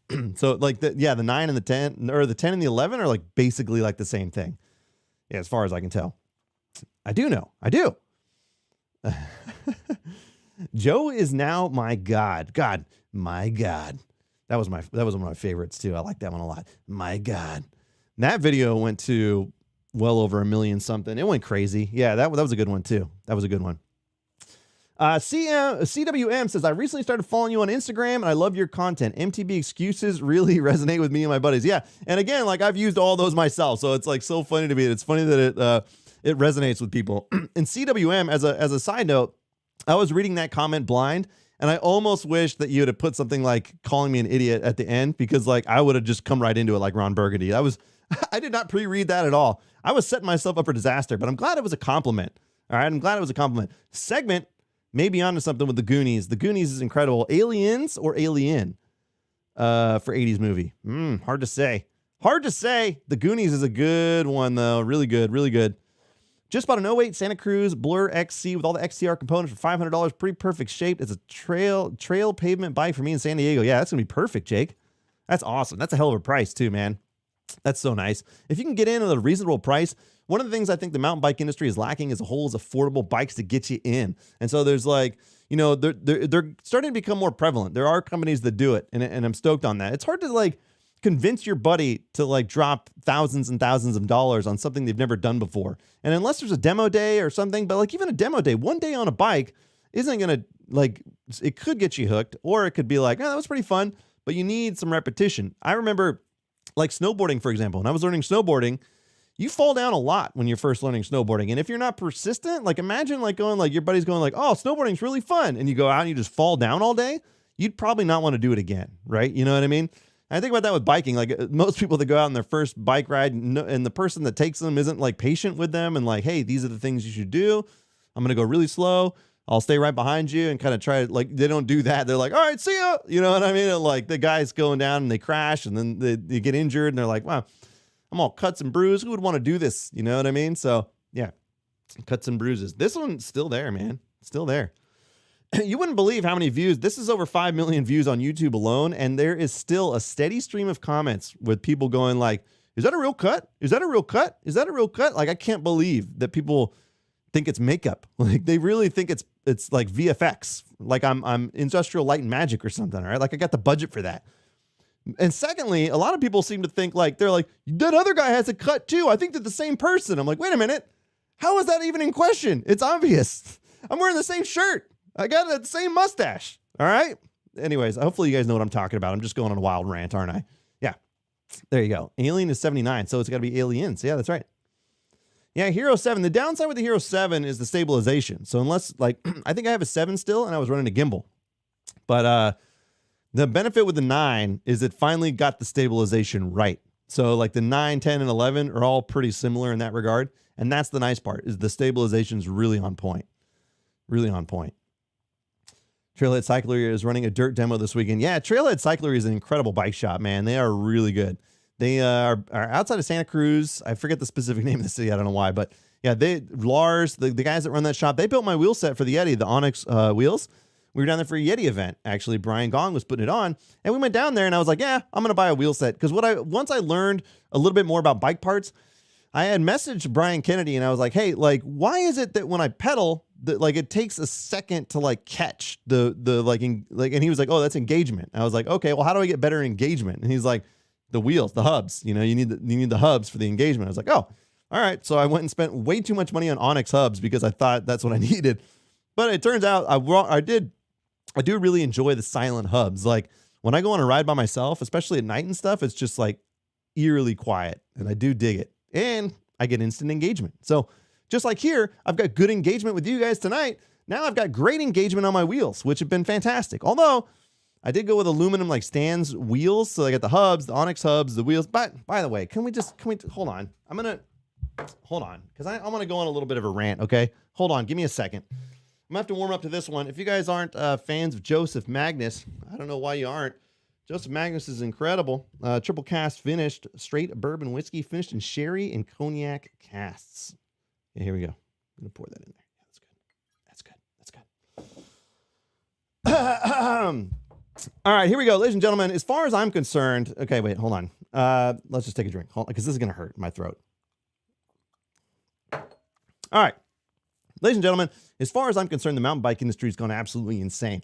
This industry is entirely too complicated for what it is. Take this into consideration. When you're a kid, you get a bike and you go ride a bike. Like, hey, I got a new bike. Let's go ride the neighborhood together. Great. That is the technology we're referring to. Basically, a technology invented for kids. All right, that's what it is.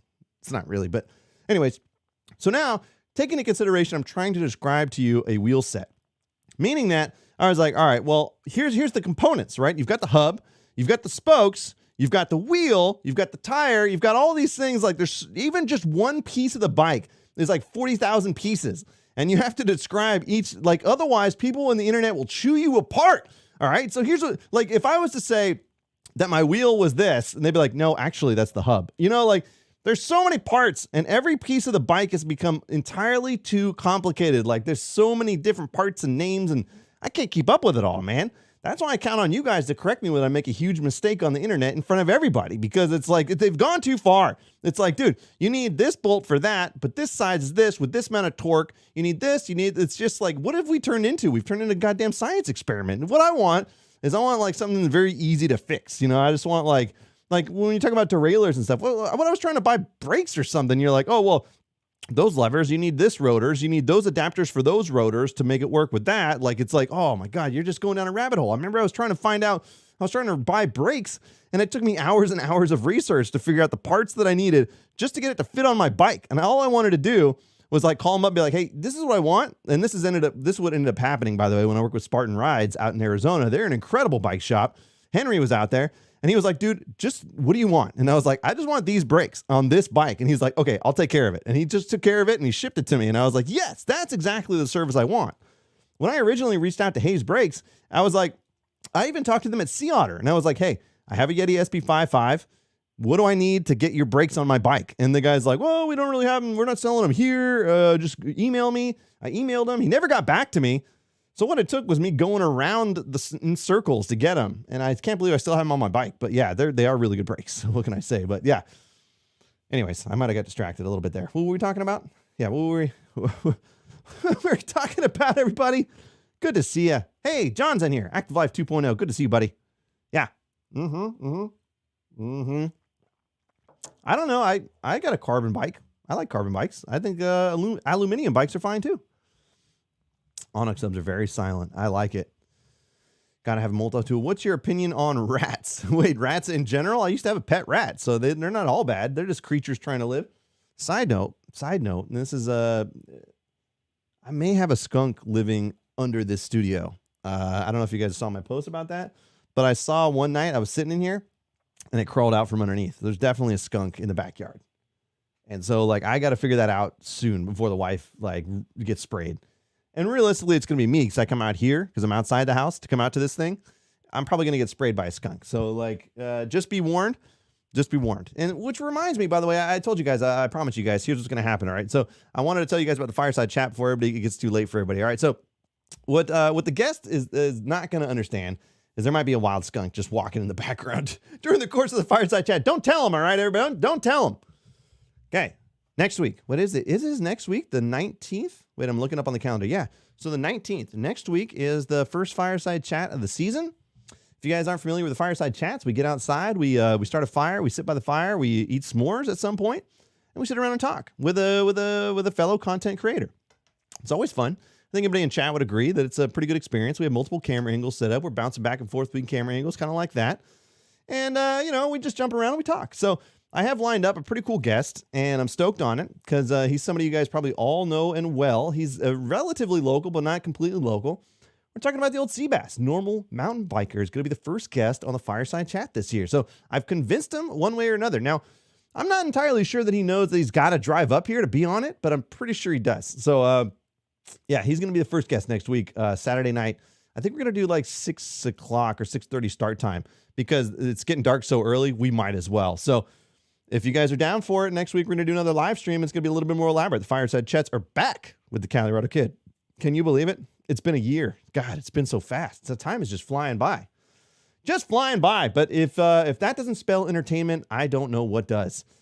Good old Seabass, normal mountain biker jumping in the old Fireside Chat with the Calirado Kids. Going to be incredible. If you guys just jumping in, look at that bike back there. That's a Revel Rascal, 130 in the back, 140 in the front. I'm hoping to put it together tomorrow. I think I got time tomorrow to put her together and give it a first spin. Though I got to check I got to pump the tires up and get it going.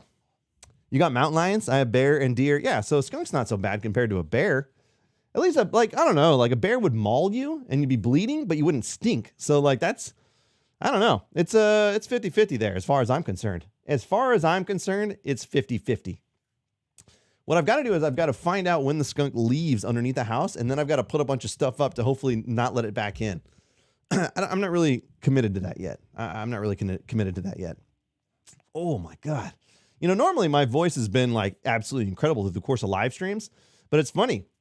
I got sick like a month or two ago, and it has just lingered, man. Like just sinus pressure and stuff. Like I'm not the Calirado Kid I used to be. I gotta like clear it all out. Maybe this will help.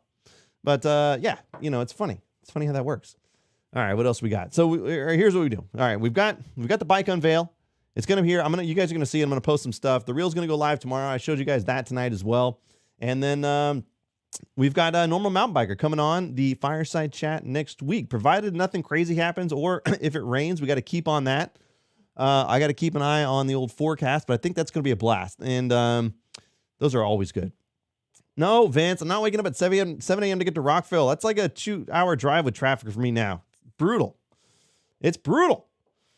All right. Any other questions for me, guys? Any other questions? Anything we want to talk about tonight? There is tons of stuff going on in the world, and I'm here for you guys tonight. I wanted to unveil this first with you guys because, again, anybody that jumped in the live stream, you guys are the big dogs. You guys are the real go-getters, the fans of the channel, and I appreciate it. Side note, you guys know that I'm associated with Worldwide Cyclery. You guys are aware of this. They are doing a November sale right now, so I put an affiliate link in the description, I believe. Hopefully it works. And if you guys are going to buy any parts, no pressure to do it. But if you buy it through the affiliate link, I get a little bit, and it helps the channel. So no pressure on you guys whatsoever. I don't care one way or another. But the sale is there, and it's helped. So if you could save like 15-something%, like, and you're going to buy something anyways, do it that way. That'd be great. I'm trying to help you guys out. You know what I'd like to do? I've always liked the idea of doing more giveaways and stuff, but giveaways get complicated because there's a lot of like kind of rules you got to follow to do a giveaway. You know what I really want to organize is like a scavenger hunt. Like, I don't know how to do it, but I would love to do like, if I ever did a group ride, which I haven't done yet, because here's what happens, by the way, as a side note. Whenever people will say like, hey, when are you going to do a group ride?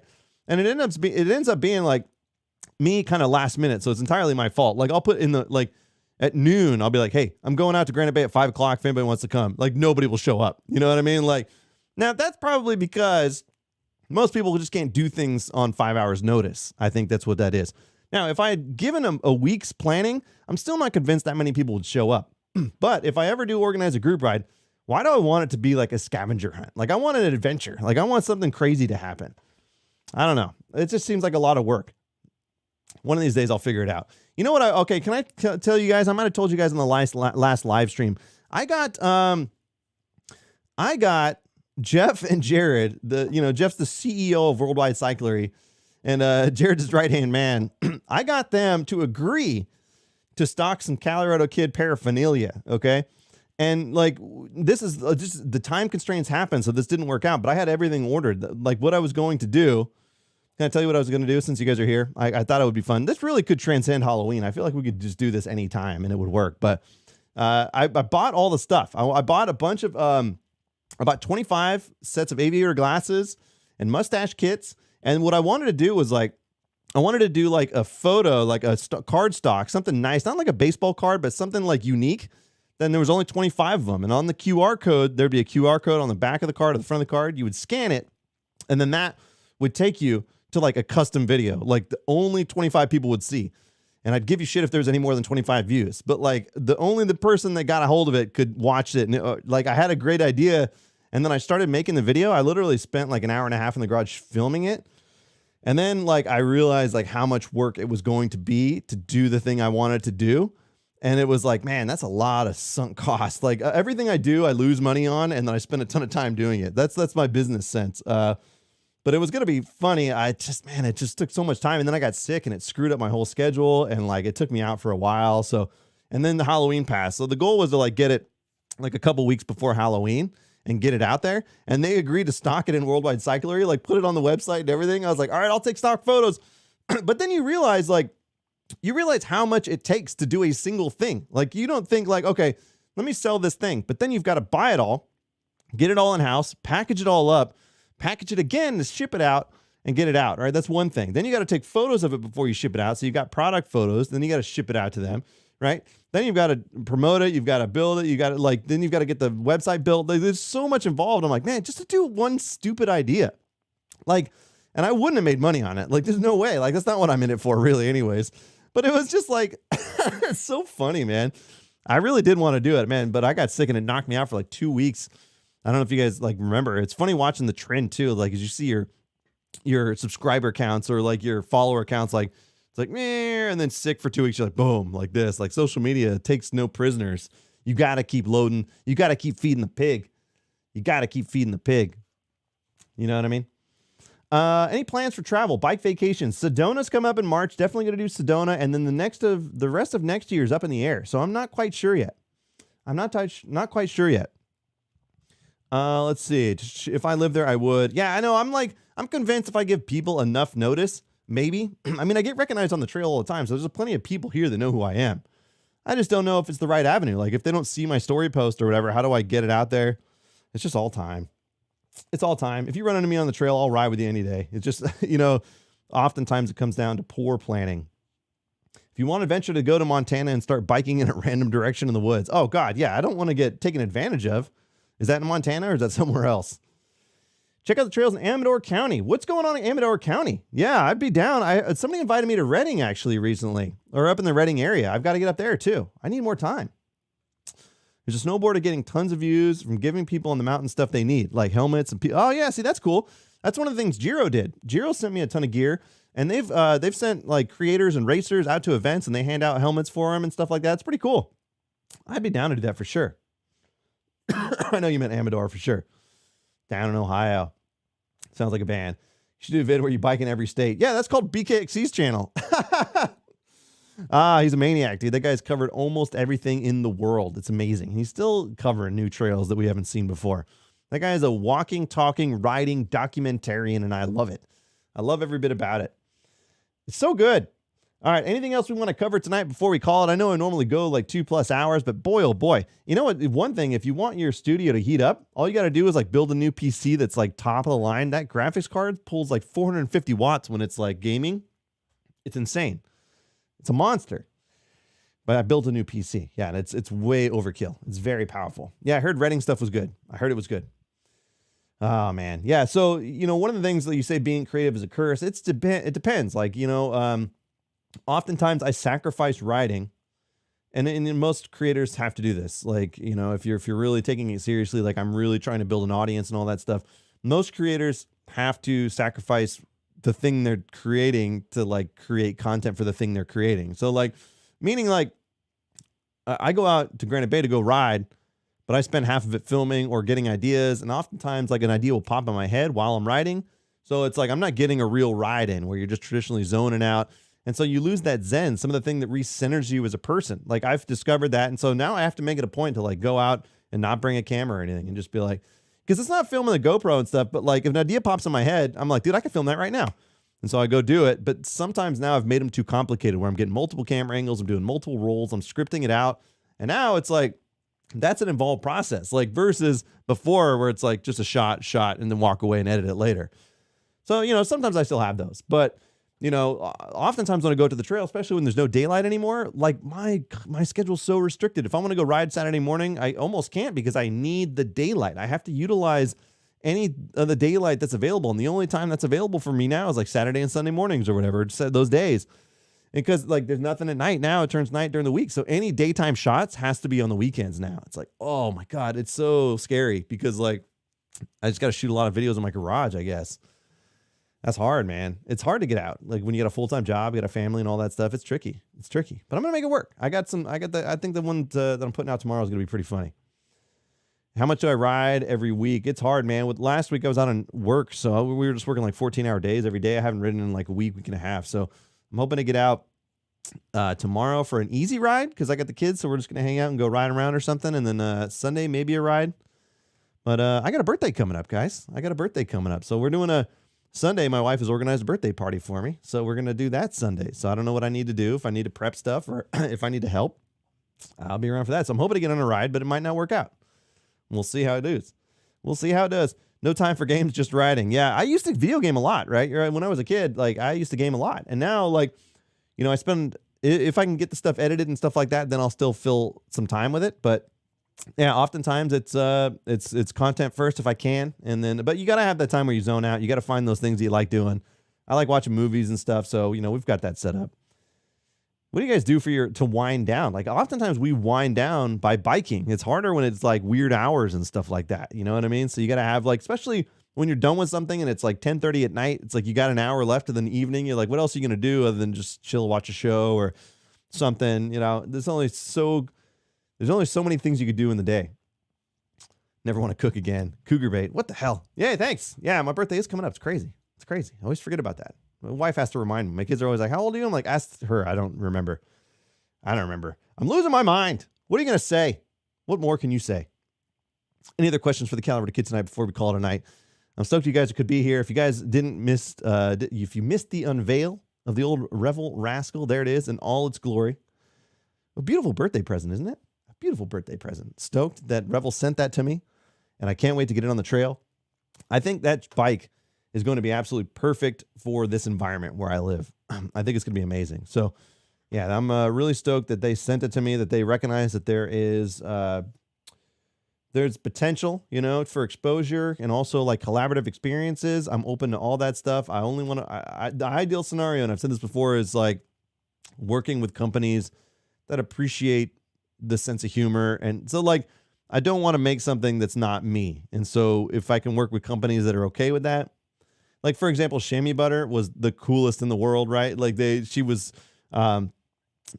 so rad to work with. She was like, oh, yeah, I like the idea. And then we made it. She was cracking up and they shared it and we bounced back and forth with it. Like Chamois Butter is an incredible company. They're a very small company. There's only like 9 employees, I think. In fact, the woman that runs the social media, I believe, is the daughter of the owner. And so it's like, cool. I love supporting that stuff if I can. And, you know, I know we live in a world where, you know, if a brand gets too big, people just like start calling them sellouts and stuff. Like, for example, people that ride, like a lot of the hardcore people are like, oh, Specialized, they're too big. You're at Specialized. Like, I don't buy into that. I think if you like the bikes and the bikes are good, then you're set. I think there's a lot of support structure there with big companies, but there's a lot of small companies that are rad too that exist now, like Revel and Guerrilla Gravity's out of Colorado and Transition. You know, I went to the Transition Hub outside of in Washington, and it was incredible. We rode the trails there. We went by there. They hooked up my bike. Like, my Yeti was destroyed. They did some work on it despite not having to. They didn't charge me for it. So there's a lot of cool, rad companies out there, and you know, everybody can like that, what they like. When we were in Washington, almost every other bike that we saw was a Transition, and it makes sense because they're right there. Why wouldn't you have a Transition? It's so cool. So anyways, but I'm the Calirado Kid. I need a bike from Colorado. That's what this is right here. It's gorgeous Sedona orange too. What is one video you're convinced that every MTB rider has seen? One video that every mountain biker has seen? Oh man, that's hard. That's hard. I don't know, like YouTube video and stuff. Man, I think like I guarantee if it's a genre of video that everybody has seen, like a how to jump video, I almost guarantee like everybody in chat has watched a how to jump video and still doesn't know how to jump properly. I'm probably one of them. Yeah, certainly am. Yeah, certainly am. Can you make a video going to St. George? I would love to go to St. George. Funny story about that. When I was out in Prescott, I got recognized by a couple guys who were pilots, and they were like, dude. And I was like, dude. And we ended up talking. They're like, they lived in St. George. They're like, you got to come out. We'll show you everything. And these guys did like the Whiskey 50, which is like over 50 miles. And I was like, I don't know if I can hang with you guys, dude. And he's like, no, just come out. We'll take you out. I was like, all right, cool. So I got to make it to St. George. I really do want to make it out there. That'd be amazing. Yes. Natasha. Hello, how are you? Good to see you. Thanks for jumping in. Mesha says, Oscar, specialized status on sale for $1,400 with the shock. There you go. So that's an affordable bike. Good to see you, Mesha. Trail Mesh, what are you doing on Sunday, by the way?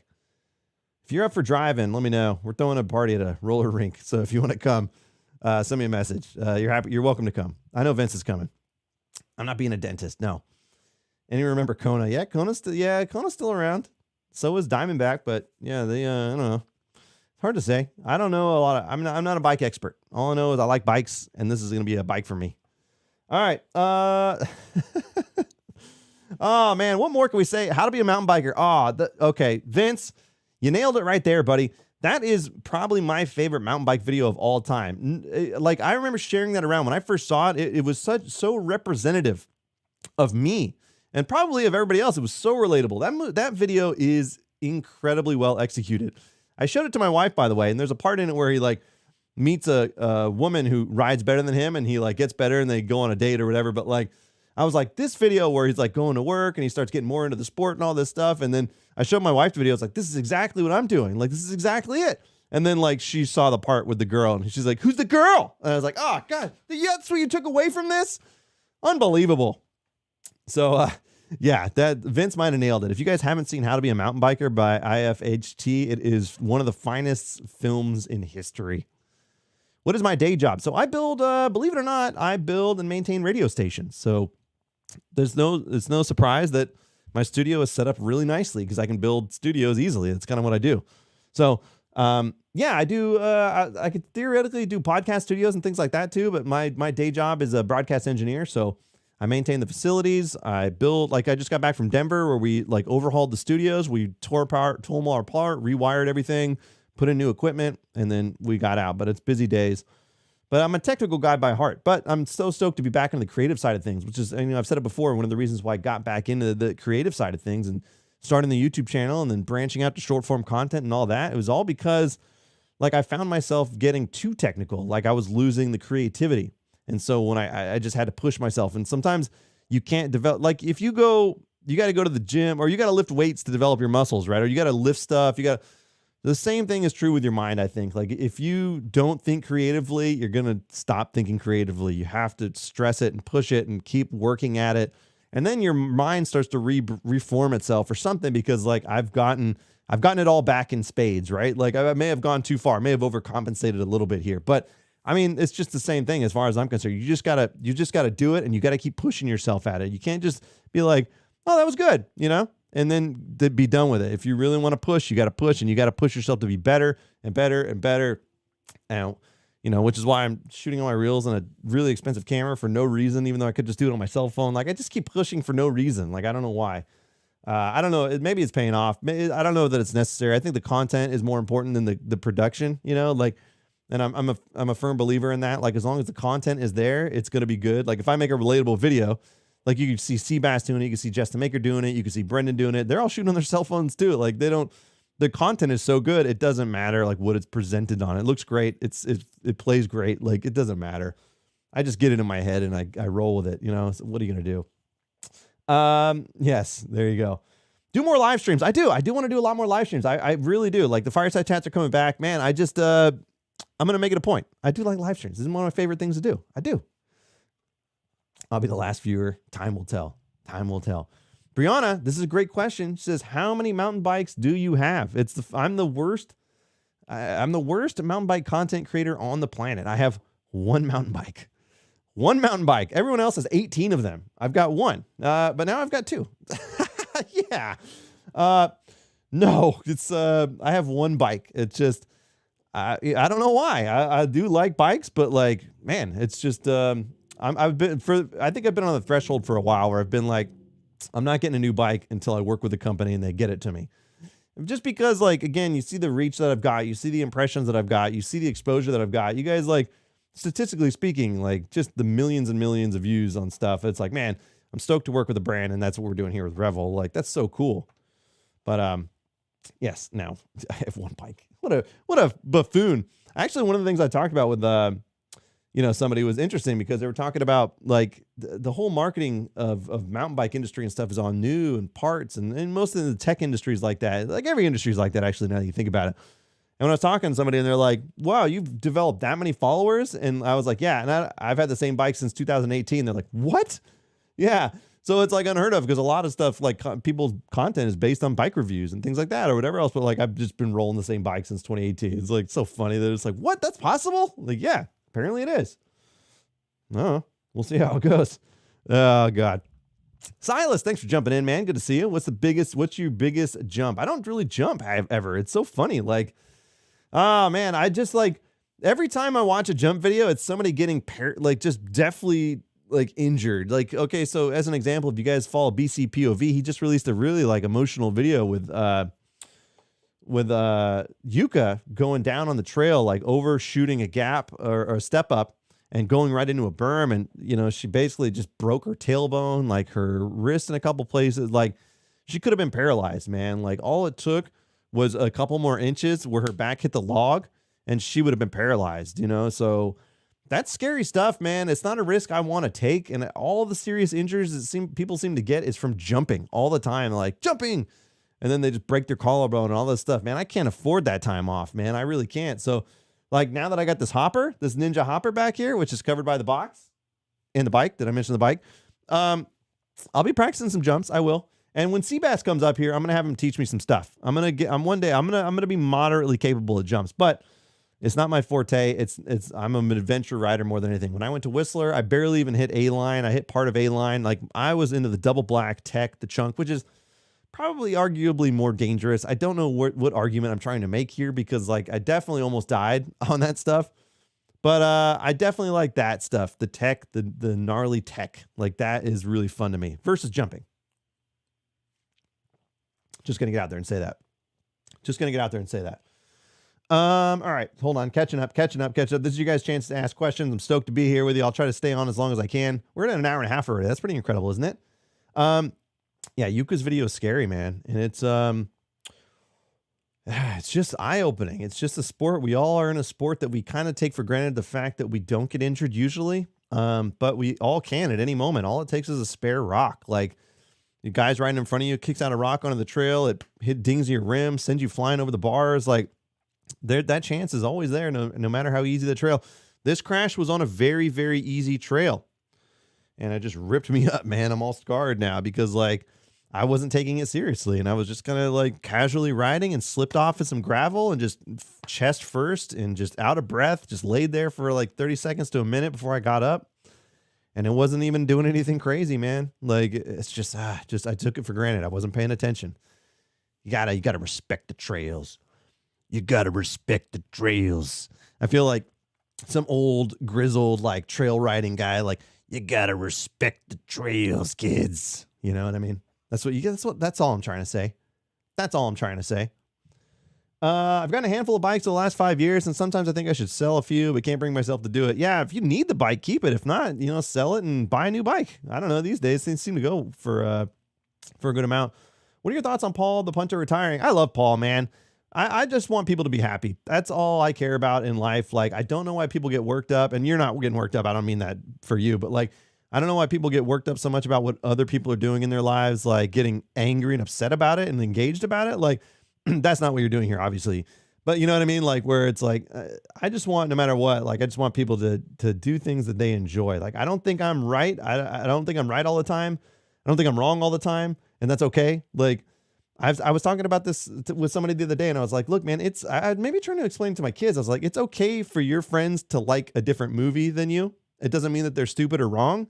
It just means that's their opinion. And like, that's cool. And oftentimes we're like, okay, what did you like about the movie? And they're like, I like this. You're like, oh, it actually was pretty good. Yeah. You know, like it's okay to all like and do different things. And like, I'm kind of stoked for Paul. He's kind of finding his way. He's really been digging golf lately. And he's just kind of like, he's just doing his thing, man. I love Paul. Paul might actually come hang out with me soon, which I'll be stoked for. I love hanging out with Paul. Paul's a funny dude, man. But yeah, he's again, at the end of the day, as long as you're happy, like that's like some people arguing like, oh man, all you do is jump. That's dumb. Like, no, that's what they like doing. Then go do it. Like, do what makes you happy. As long as it's not just want to take a few pictures. The old Jeffrey Dahmer. Okay, just don't do that. Don't do that. Okay, just don't do that. Okay. Yeah, I broke my wrist at a 30-foot, broke 6 bones. Yeah, oh, and that's exactly why I don't want to go do gnarly jumps. Like, it doesn't interest me at all. I could get good at it, but again, it's like the better you get, the more dangerous it gets, right? Isn't that funny? Like, because you're like, oh, I can hit this little jump. Cool. And then like, you're like, oh, now I'm hitting a 20-footer. Yeah, it's like, yeah, the repercussions are pretty steep there. Pretty steep. Yeah, I'm a big tech guy for sure. 27 more dangerous. Yeah, going over the bars, slow taking stuff can be super gnarly. I did go over the bars out in Whistler.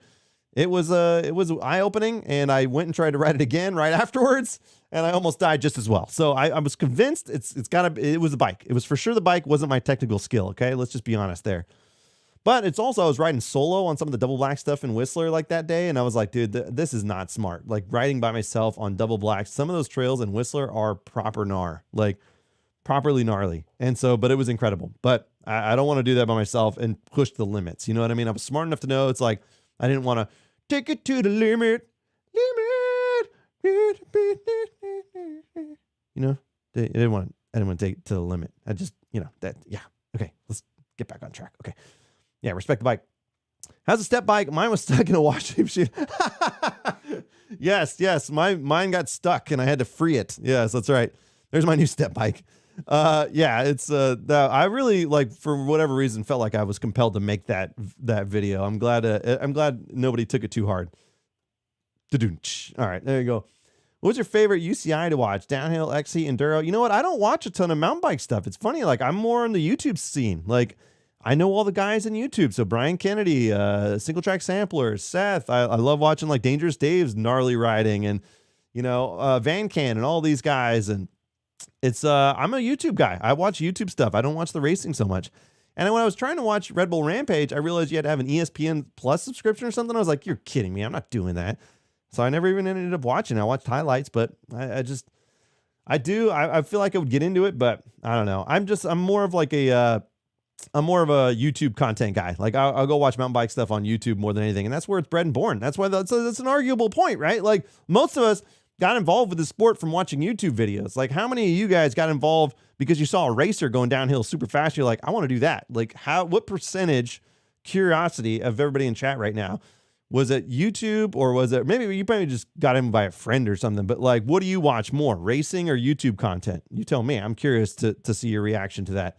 I think it's YouTube. I really do, or other content like Insta, like IG and stuff like that. Like I'm on IG and TikTok more than YouTube long form stuff these days, but it's still like mountain bike content. Yep. All right. One slide a week is the minimum. Yeah, I know. God damn it. It's so much work, but it's super fun, man. I love doing live streams. How's the step bike? Step bike's looking sexy, nice and orange. Sedona, I think, is the name of that color. Sedona, I think. I'm pretty sure. Take it to the limit. Mm-hmm. Freaking washing machine, dude. So good. How often do you eat chamois butter popcorn? More often than I should. I gotta lessen my salt intake. You know what I mean? Do I rock climb? No, I've never done rock climbing, although that sounds fun to me. Like I'd totally be down. It looks really cool. I'd definitely be down to do some. I know Bobo does rock climbing. I just don't want to go to I don't want to go to a gym and rock climb. That doesn't sound that fun to me. Like I want to go out in nature and rock climb. Like it's the same reason I don't like going and riding a bike in a gym. Like no interest. I like biking. No interest in going to a gym and getting on a trainer thing and just looking out a window. Like that sounds like death to me. Like that would be my hell if they just made me sit on a trainer. That's not why I got into this. Like, what I want to do is go outside. Like, that's one of the benefits for riding. And despite, like, I will get out of shape to die on that hill, you know, like I'll die on that hill that I don't want to ride in a trainer in the gym. So I'll get out of shape purposely because I'm like, no, I only want to ride inside. I'm a true purist. I'm a mountain bike purist, you know?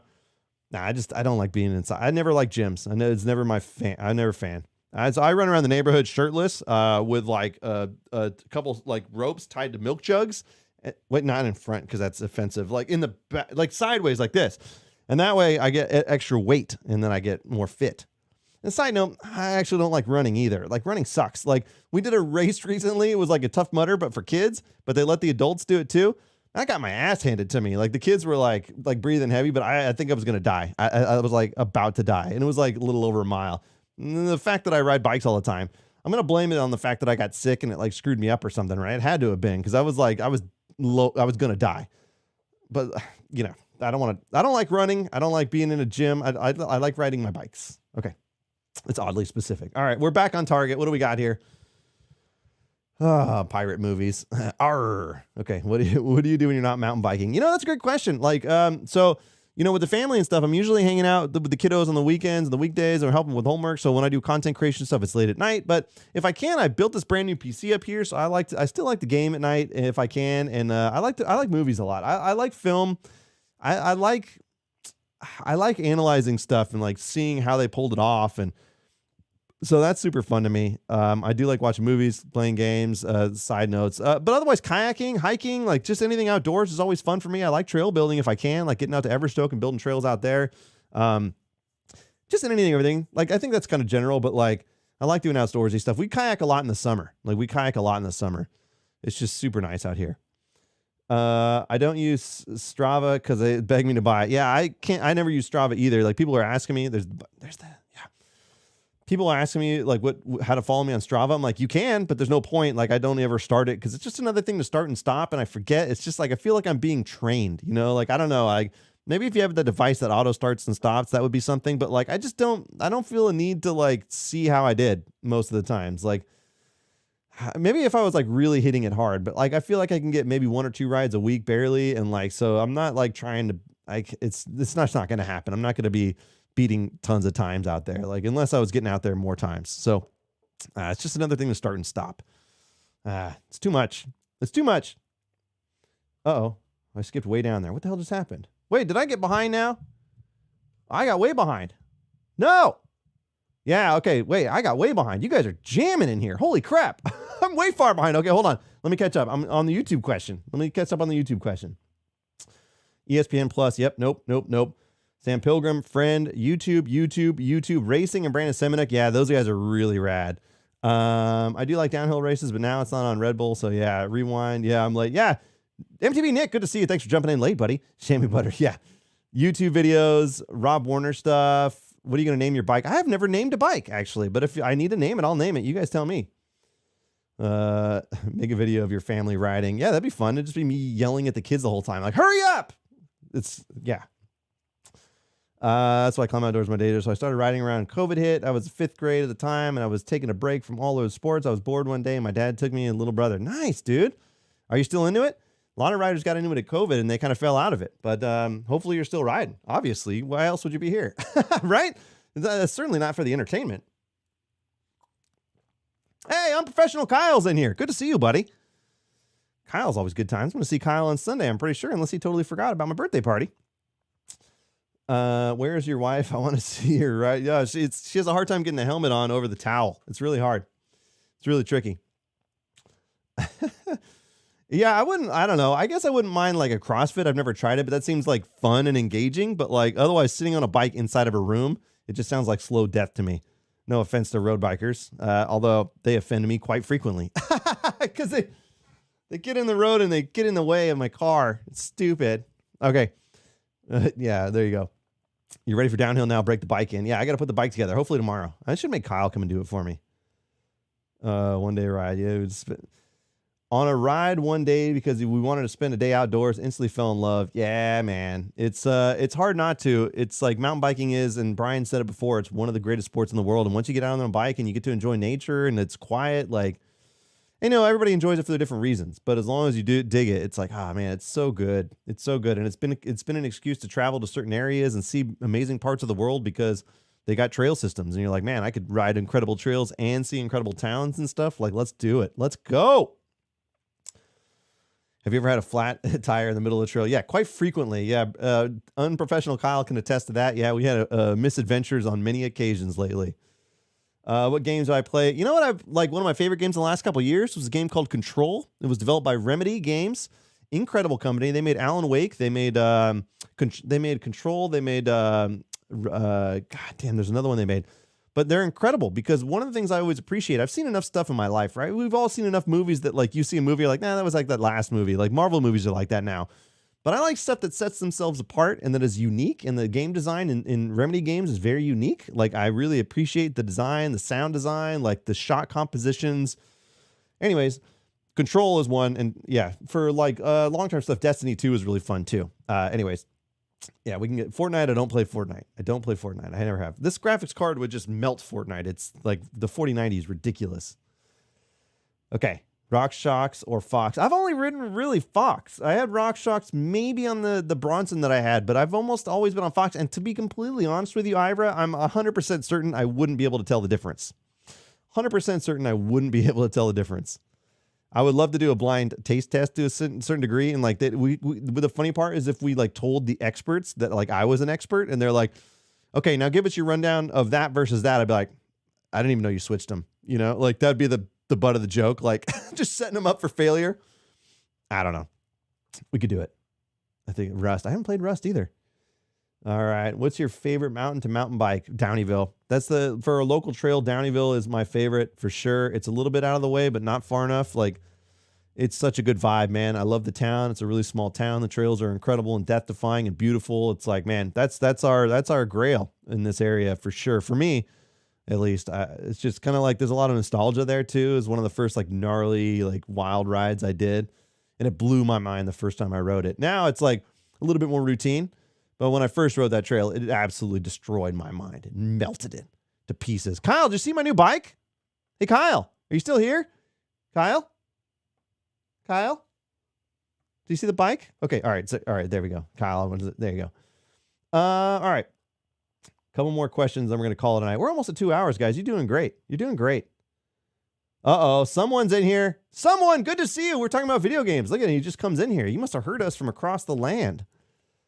You got to tell me, someone. You don't have to tell me in here. You can always hit me up. I'll get on the Discord. You tell me what I need to do. Do you make studio for music recording too? No, not really. Like live music and production and stuff has not been my forte. Like mostly like just, stuff like this is I could do. But for a while there, I was doing side work where I was building podcast studios for people. But I had to I literally, guys, and I've said this before, I turned down money to go focus on this and not make money at it. Like that's what I've done. It's like, man, there were so many opportunities for me to like make money doing stuff. And I like people will be like, hey, I need you to build a studio. And I'd be like, I can't. I got to go film a stupid reel this weekend or something like. But I really felt like I needed to prioritize this. And I think it's paying off. I think it is. I think it's going really well. I'm really stoked on how everything's going. And I think I made the right choice. I still get approached and I'm just like, I just can't do it. So, like in the long term, it's nice that I've started making money at this, like with paid sponsorship ads and stuff like that. Like that, now that there's revenue coming in, I could justify this a little bit more. And so, not that like the time consumption, it's fun for me. So it's not like a bad thing. But when I go like, hey, can you watch the kids so I can go film something on Saturday? Now I'm taking time away from the family to do this. I think having a justification and like having a monetization side of things like helps that, because like, man, that's time, all this stuff is time. And so I do make it up. It's not like I'm abandoning my kids when I shoot stuff, but that situation where I'm like, hey, I'm going to go film for a couple hours. Like that could have been family time. So it's nice to see that coming through. I haven't done anything like a Patreon or stuff, but I've considered it as well. I know nobody asked about this, but I'm going to tell you anyways. I like the idea of it, like the behind the scenes stuff. It's like, it's catering to people like you guys that are in here right now, watching a live stream on a Friday night, like interesting content. I always thought like doing a how-to would be really fun. Like how I made the reel, how I got the shot. Why did I come up with this? How did I come up with this? Like what, and do like a live talk through of the video and talking about the process and like showing you the behind the scenes and the shots and like, but even that you think about like, man, that's a pretty elaborate production now. That's all extra time that I could just use to release another video. And I'm sure you guys would just rather see another video. So one of these days I'll figure something like that out. But for now, it's like, we'll just give it to you all for free. Huh? How about that? And if you come in live streams, I'll try working behind the scenes stuff. And you guys got a sneak preview of tomorrow's reel. I'm going to put that out tomorrow, so it'll be good. I didn't invite him. Yeah, he can come. God damn, how did I not invite him? I'm so behind. I was out, like, this whole week was totally screwed up. Yeah, he can come. I'll shoot him a text tonight. Yeah, I've been so behind, like, with that trip to Denver. It's just when I go to do studio builds in other markets, like, I'm just out of commission for a week, basically, is what it is. Yep. Have you ridden Bend, Oregon, or in that area? No, I haven't. I don't think I've really ridden Oregon, actually. I don't think I have. I do need to make it a point, for sure. I do. Red Dead is incredible. What's your dream bike? This might be it right here. The Rebel Rascal. Yeah, it actually looks really good, man. I think it's going to be perfect for this area. I'm really stoked on it. I like the color. I like the geometry. Not that I know a lot about geometry. I like the company. I think I like everything about this. So I'm really stoked to put it together and get on it. And you guys are going to see a lot of story content from me if you follow me on Instagram and everything. Maybe I'll even make some YouTube videos on this. What do you think? Man, I wish I had more time. YouTube videos take a little bit of time, but I love doing it. I really got a bunch of stuff that I want to do. I really do. John, did I invite you too, man? You're welcome to come. I thought I shot you an invite for Sunday. Look at this, me just promote my birthday party. That's what we're here doing. All right. Do you have any tips for YouTubes? Because I have been kind of wanting to start a channel, and for some reason, whenever I post a short, it does fairly good. I just don't know 100% want to start. Yeah, shorts get easier dispersion rate than like actual videos. For a video, you have to know the science behind making a proper thumbnail and a proper title. It is a science. And if you can do that, then you'll get traction. If you're just doing it for fun, then you can make all the videos in the world. But if you want to do well, you have to perfect thumbnail and title. Like you have to come up with something catchy and something that complements it in the thing. It's a whole class we could talk about. But I say, if you want to get back on the creative side of things, just do it. You take your phone out and just shoot with your phone. Who cares? You can make whatever you want. You can look at other people's content and copy it. Like that will help you develop your style. I do that with movies all the time. I watch a movie and I'm like, how do you get that shot?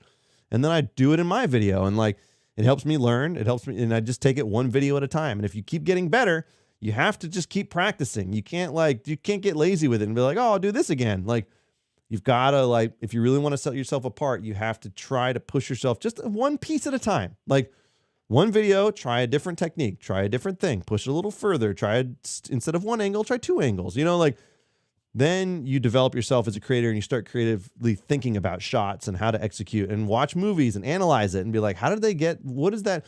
That's why in the recent video that I did with the giant 240-inch tire, I wanted to do a forced perspective, which is having one object small in the foreground or big in the foreground and me small in the background. Forced perspective. I've been wanting to do that for a while, and I did it in that one. So it's like, yeah, it's I don't know whether it's successful or not. I don't care. Like it was fun to me to shoot it.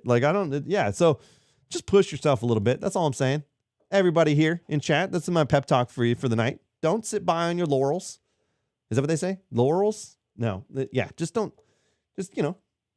the point is there. All right. We're going to catch up on chat real quick, then we're going to call it. All right, cool. John, thank you, brother. Good to see you, buddy. Yeah, it's going to be good. You travel with your mountain bikes. Yeah, when I go to, for sure. Yeah. So when I went to Sonoma Mountain Bike Fest, I usually drive down there with my bike. Last year, Spartan Rides hooked me up with a Forbidden Druid, and it was absolutely incredible. Again, Spartan Rides out in Arizona, incredible company. All right, hold on. Oscar says, my friend just started a skateboarding video and it got like 3K views. Yeah, man, it's cool. Joe, dude, organized rides. Justin, I still feel like nobody would come.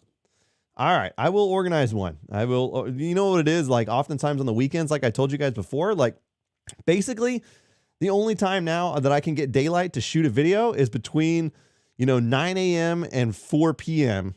on a Saturday. So like if I was to do a group ride or actually film content, it's like, God, I wanted maybe a night ride would be fun. Like, cause I could make night rides happen easier than I can like actual, like organized weekend group rides. It's really hard, man. I'm going to make it work though. Make short videos first. Does much better. Yeah. Short videos are a good start. If you can make a short video, you can work your way up to long form. Yep. Mm-hmm. How tall am I? I think I'm 5'10". No, I'm not super tall, not super short. I'm just kind of right in between. Pretty average. Incredible mustache, average height. That's what they say. That should be, I'll make that on a t-shirt. Incredible mustache, average height. That'll work. Someone tell me. I'll get in the Discord later or just shoot me a message and tell me what's going on. I'm going to get in there for sure. Don't worry. Don't worry. Someone, did you see my new bike? Company sent me that. Revel sent me this. Hold on. How cool is that? All right, hold on. Let's go in a second, Mike. All right. Oh, man. Let's just share it. Let's just share it. House lights are on. I like this orange a lot. I like this orange a lot. Man, oh, man. It's good looking. Now, they've got an aggressor in the back. And it's funny to me, like, this aggressor, the tread pattern always looks like it's the wrong direction, but that's the way it goes. It's pretty cool. Man, I'm really stoked on this orange. Look at this Fox. Oh, man, I didn't even unbox it all the way. Look at that. Oh, look at the front fork. It's a little rigid. Anyways, yeah, look at that. Oh, I'm so stoked. I'm going to put this thing together. Kyle, we're going to go ride. We're going to go ride, and we're going to love every minute of it. Okay, we're back. We're back. Hi, everybody. Look at this. The house lights. Oh, no, it's awful. Hold on. I just can't do it. No way. Some, I can't believe it. Does she play Destiny with you? If so, then she better. You could do a reboot of My Name is Earl with that mustache. Yeah, I could. You know, a lot of people will say these days on YouTube is Lalo Salamanca. Lalo Salamanca. Look it up. I don't think so. I don't see it, but they just constantly barrage me with it now. Oh, man. Yeah, the stash is going to stay forever. I don't know. Actually, the beard will come back one day just to surprise you guys. Do you guys know the tale of why the mustache came to be? You probably don't, and you probably never will. The whole story's gone now because Crashing Dad deleted the original video off his channel. So it's lost to time. It's like the whole story, but it's fine. We'll tell it one day, but for now we're not because we're about to wrap up here. Got my wheel fixed up. Yeah, Kyle, I like it. Do you find yourself stuck between medium and large sizes? Yeah, I always just go medium anyways because I figure like I wear medium shirts. That would work as well. It's probably a very unprofessional decision on my part.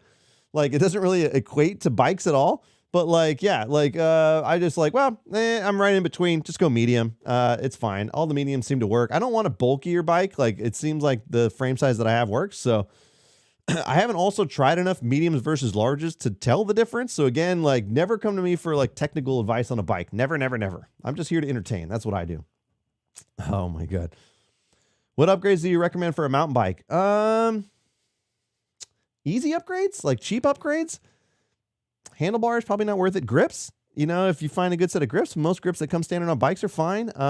Saddle, most of them are fine. If it hurts your butt, get a different saddle, but those are all fine. If it doesn't have a dropper post, get a dropper post. Like, I assume that you're running a dropper post, but dropper post is game changing. I wouldn't recommend wireless shifting. It's a waste of money. Like, I've had all the same problems I had with my regular shifter, but now my wireless one that I paid more for. So probably due to bad maintenance on my part, but yeah, I don't recommend that.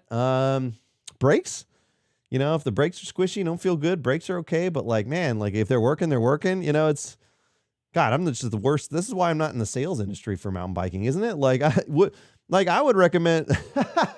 Wait a minute. Let me look at the bike. Okay. What would I recommend here?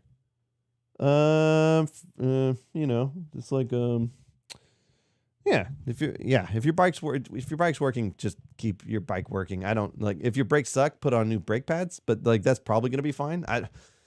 Somebody in chat will answer that better than me. I'm just like the worst mountain bike content creator in history, aren't I? Does that just provide you no valid data? I always like accessories. Like if you don't have a good multi-tool, a good multi-tool will carry you a million miles. You know, like little things like that in your pack. Don't these days people are migrating away from CO2. They're going back to little hand pumps because you don't have to keep buying little CO2 cartridges. You know, you just use a hand pump. It's like boom. I'm involved in the accessories. Have the right gear when you need it, but like if your bike's working, you're good. Full face helmet or regular? I just ride regular most of the time. If I'm riding something gnarly, I have a full face for it for sure. If I'm riding park, always full face. I'm not a dummy.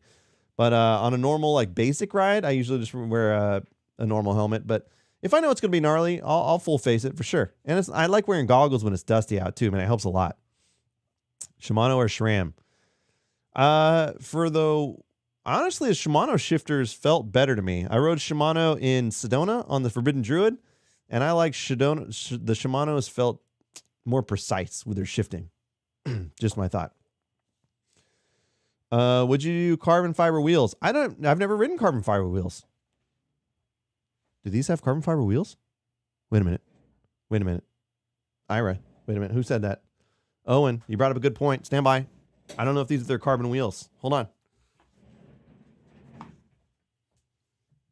Okay, hold on. We've got to get eyes on this. All right, you guys might have to look this up. Oh, they are carbon wheels. No way. Okay, there it is. All right, I've got the new Carbon Revel RM30s. Okay, hold on, stand by. Look at this. You guys, I'm glad you mentioned that. I didn't even think about that. These are, in fact, carbon wheels. Look at that. Nice, nice, nice. Revel makes wheels. And you know what I could have done, by the way? I could have just brought you the front tire and the front wheel, because now I'm lifting up the whole bike for no reason. Oh, it's so light. Whoa. Okay, I got to get my face out of here so you can see this. Otherwise, it won't focus on the tire. Yeah, those are carbon for sure. Nice. Very nice. And they're Revels. They make wheels. That's so cool. You know what this needs? There's a Trail 1 valve stem right there. Needs some Trail 1 components. That's what we need. Good spot. Wow, look at that. Look at that. I've got carbon wheels, everybody. Look at it. I'm fancy. They sent me carbon wheels. You guys have to appreciate the fact that I have no idea what's going on. Like, oh, they sent me this bike. It's got carbon wheels. I didn't even know it had carbon wheels until it showed up. Like, wow, what are we doing? What are we doing here? Why am I making mountain bike content, huh? I don't know what I'm doing. All right, look at there it is. All right, cool. I'm so stoked on that. I'm like really excited to get out and ride this weekend. I got carbon wheels, everybody. Yay! Cheers. Also, can we take a moment to appreciate the fact, and yeah, really what we come here to do is talk about me and compliment me as much as possible. But can we appreciate the fact that I just blew past 40,000 subscribers today? How cool is that? Like, I didn't see that one coming at all. It really stemmed from a couple viral videos. Like that tire one, the one where I talk about the tires in the garage, like it's got over 3 million views in the last week, like, or maybe less. Like, it's gone crazy. So there's a couple of them that are hitting hard. That accident one where I do this one was over 5 million views on YouTube now. It still has traction, still going crazy. So yeah, push past 40,000 subscribers. That's so cool. I don't know. There it is. I'm just talking about myself. What else am I going to do in a live stream but celebrate me? You know, that's what we're here for, right? You should stream the build of the bike. Yeah, I could. There's not a lot to it. I think I just got to throw the wheel on and put the handlebars on. That might be that might be a good Instagram live stream we could do, actually, if you guys are down for it. I could just start up a live stream in the garage and we'll just go from there. Those always turn out to be fun. What am I going to do with my Yeti? I'm going to put it in the recycling bin. What else? Because then everybody was asking me what day my trash day was after I did that reel, by the way. They were like, when's your trash day? I'm going to come steal your bike. No, the Yeti is going to stick around. I know the mistake that I made in when I had my Santa Cruz is I sold the Santa Cruz pretty cheap when I sold it, and I didn't care. It was fine, but like I kept it around for a while thinking like I could convince a buddy of mine to go ride. Like I had some friends from high school and I was like, hey, like I've got a bike. All you got to do is drive up and I'll take you to the trails and we'll go ride together. Like, and they just wouldn't do it. So I was like, well, I don't need this bike. So I ended up selling it for pretty cheap at the time. I think I lost money on that bike for sure, but it doesn't matter. Like, now I feel like I know enough people that like would be down to go that I could be like, hey, I have a spare bike or something. But you know, time will tell. I mean, again, ultimately right now, Revel sent me this bike. You know, as far as I know, it's a long-term loaner, but I'll have to send it back someday. And when that happens, whether or not they decide that we can develop a long-term relationship and that we could just really dial something in, I'm hoping that's where it goes. Right now, they're a rad company and I'm stoked to ride the bike and make as many videos with it as I can. So that's what I'm going to do while I have it, while she's here. All right. Let's see. We're over 2 hours, guys. I can't hold you guys here too much longer. God damn. That's pretty good. That's pretty good. That's a good, easy 2 hours, isn't it? Carbon, they will break. Yeah, we'll find out. I don't know if I ride them hard enough to break them, Justin. Especially not at Granite Bay. What's your record for flats in a single ride? Kyle got 2. Maybe 3 in one ride. Oh, my God. Justin says a spoke will come loose. I've already got a spoke missing and several spokes loose in my aluminum wheels. So you're not convincing me, man. Like it happens no matter what. Yeah, maybe I will. Maybe if you guys are down for it, I'll stream it on Instagram because I could do it out in the garage to stream the build of the bike. I've been sub for a while. Yeah, man. I'm stoked. It's been a good journey, man. I'm really gonna push at this next year, and we're just getting started. I'm just getting warmed up. There's a lot of potential. I want to do more long form stuff next year and get back into that. I dipped my feet into it recently. I just need more time to film, and it's so hard. It's so hard when there's so little daylight and I have things going on, but I do want to do it, and I'm committed to it, and we're gonna keep rocking and rolling. I got a new one coming out tomorrow, and then I've got one I'm working on with Jiro. And then also, I'm going to be working on one with the Ninja ramp, the ramp back there. So I'm going to be working on that too. So we got some stuff coming up. It's going to be fun. And other than that, I think we're going to call it a night, guys. We're at the 2-hour mark. Just easy day. And despite it being very cold outside, it's getting hot in here. Now, because I have this PC running, it just dumps heat into the room. There's no point in even starting the heater anymore. But as soon as I open that door, it's going to be like 40-something degrees outside. It's going to feel so good. It's going to feel oh so good. But I like the idea of live streaming the bike build, but I don't think it'll take very long. Maybe for the IG crowd. That'd be pretty rad. Esteban, thanks for jumping in, man. I always hope for a crossover audience. Like, here is fun because now I can use a really nice camera. I can use a really nice setup to do a live stream. You can't do that on Instagram. You have to use your phone. So it's like fun. The content's there. But here, you can have multiple camera angles. You can do all this stuff. You can have an incredible camera that'll just zoom right in on the mustache and just give the people what they really want, which is a full-on mustache live stream. You know what I mean? Like, that's what we're here for, isn't it? What else would it be? You can't do this on Instagram. But here we are, live, in person, for only a few more minutes. I'm stoked you guys are here. Happy Friday. Thanks for spending it with me. Hopefully, you got some plans to ride this weekend. And Kyle and you and I will try to get on and ride this week. I like that idea. Look, ladies and gentlemen, it's been one hell of a night. And I'm stoked you guys could jump in here with me and just hang out for a little bit. Hopefully I didn't screw up your weekend. Hopefully it starts it on a good streak. But other than that, let's do it again real soon. Stay tuned. I'll be posting info on the Fireside Chat next week. Seabass, normal mountain biker, will be jumping in the first of the season Fireside Chat with the Calirado Kid next weekend. So if you guys aren't doing anything Saturday night and you want to jump in, super duper, come on in. I dare you. Then also, I've said this before, I am supported by Worldwide Cyclery. They have a sale going on right now, a blowout sale. 15% off a ton of stuff on their website. If you guys are looking for stuff, I got an affiliate link down below. If you click it, it'll help support me, and you'll get parts 15% off. Great. You don't have to do it. Whatever. It doesn't matter. But at the end of the day, if you want to save 15%, you want to buy some stuff, super duper gang, go for it. I mean, no pressure on your shoulders. Other than that, I'm stoked you guys are here. It's been a hell of a night. And, that RTX 49 is an absolute beast. Thanks for stopping by. I'm going to see you guys on the next one next weekend. We're going to go live again. Hopefully you guys are here. We'll see you then.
By the way, sorry to interrupt the music there. I'm definitely going to screw up this build. Like, I'm looking at this thing right now. Like, I can't even figure out how to get the cardboard off, like, let alone build the bike. Like, what am I going to do over here? Like, side note, you could definitely fit a body inside that box. Like, not that I'm saying that anybody's going to do it, but like, you see that box back there? You could definitely fit a body in the box. Okay, like, okay, that's it for sure. I'll see you guys on the next one. Okay, we're definitely done for the night. Definitely done for the night. Okay.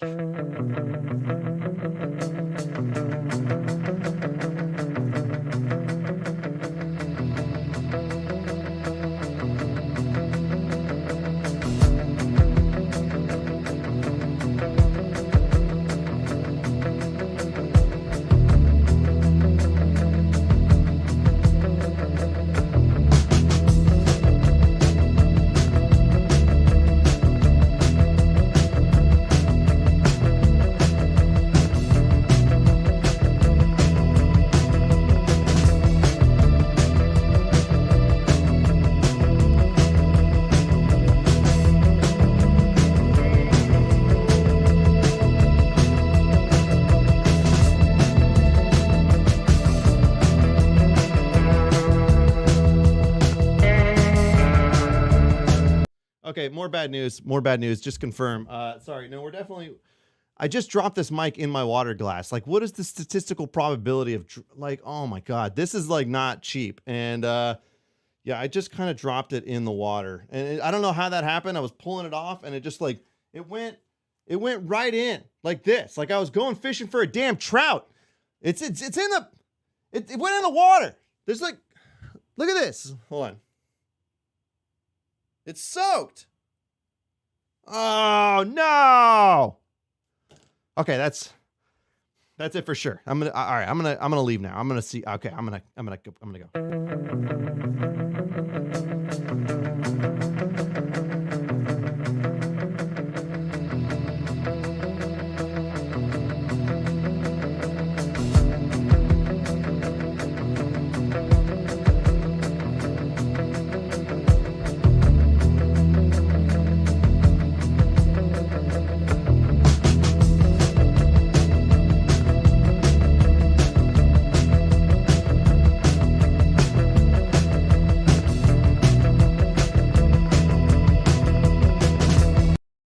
Okay, seriously, last thing, and we're gonna close it out. These Haribo, the gold bears, the gummy bears, the sours, these things are incredible. Like they are superior to traditional gummy bears in every way. By the way, look how much crappier the lighting looks with the whole lights on. Look at the whole, right? And then look how much sexier that is. You know what I mean? This is what you gotta do. You gotta get rid of the house lights. You gotta put up your little lights. You gotta do it up. Look at this thing. Good God. These are incredible. That's the point I wanted to make. I just wanted to also point out the lighting, the differences. And have you guys got a studio tour recently? Like okay, hold on. Let's go mobile real fast. Okay, hold on. Sorry, bye. You guys, what are we doing here? So this is cool. I feel like Casey Neistat right now. Hi, everybody. Good to see you. How are you? Yeah, you looked up my nose, didn't you? All right. So this is the new PC I built. How much cable do I have here? Okay, I got, God damn it. All right. Look at the quality. So good. Look at this thing. Look at the size of that video card. It's absolutely monstrous. I have to finish patching that side of the oh, I got to finish patching that wall. I got most of the soundproofing in done because it was so hot during the summer that all the glue came off. And the sound panels were falling off in the studio, but I'm getting those back up and running. And then, you've got the axe on the wall, of course. And then we've got our little wire rack. Everything's in pretty good shape in here, really. I try to keep it as clean as possible. But there's the overhead light that I keep on the back. And then, if you guys haven't seen, like right here, you've got one small light on this side. And I've been able to mount them to the wall, which is nice because then I don't have to go and do setup every time, which can definitely be time consuming. Anyways, that's seriously, I'm gonna go now. Yeah, it's I've wasted enough of your time. It's fine. This is like a Marvel movie where you've just got the after credits scenes. Like, incredible. Thanks for sticking around, everybody. Look, I promise you we're done this time. Okay, we're gonna call it a night. Okay, come on.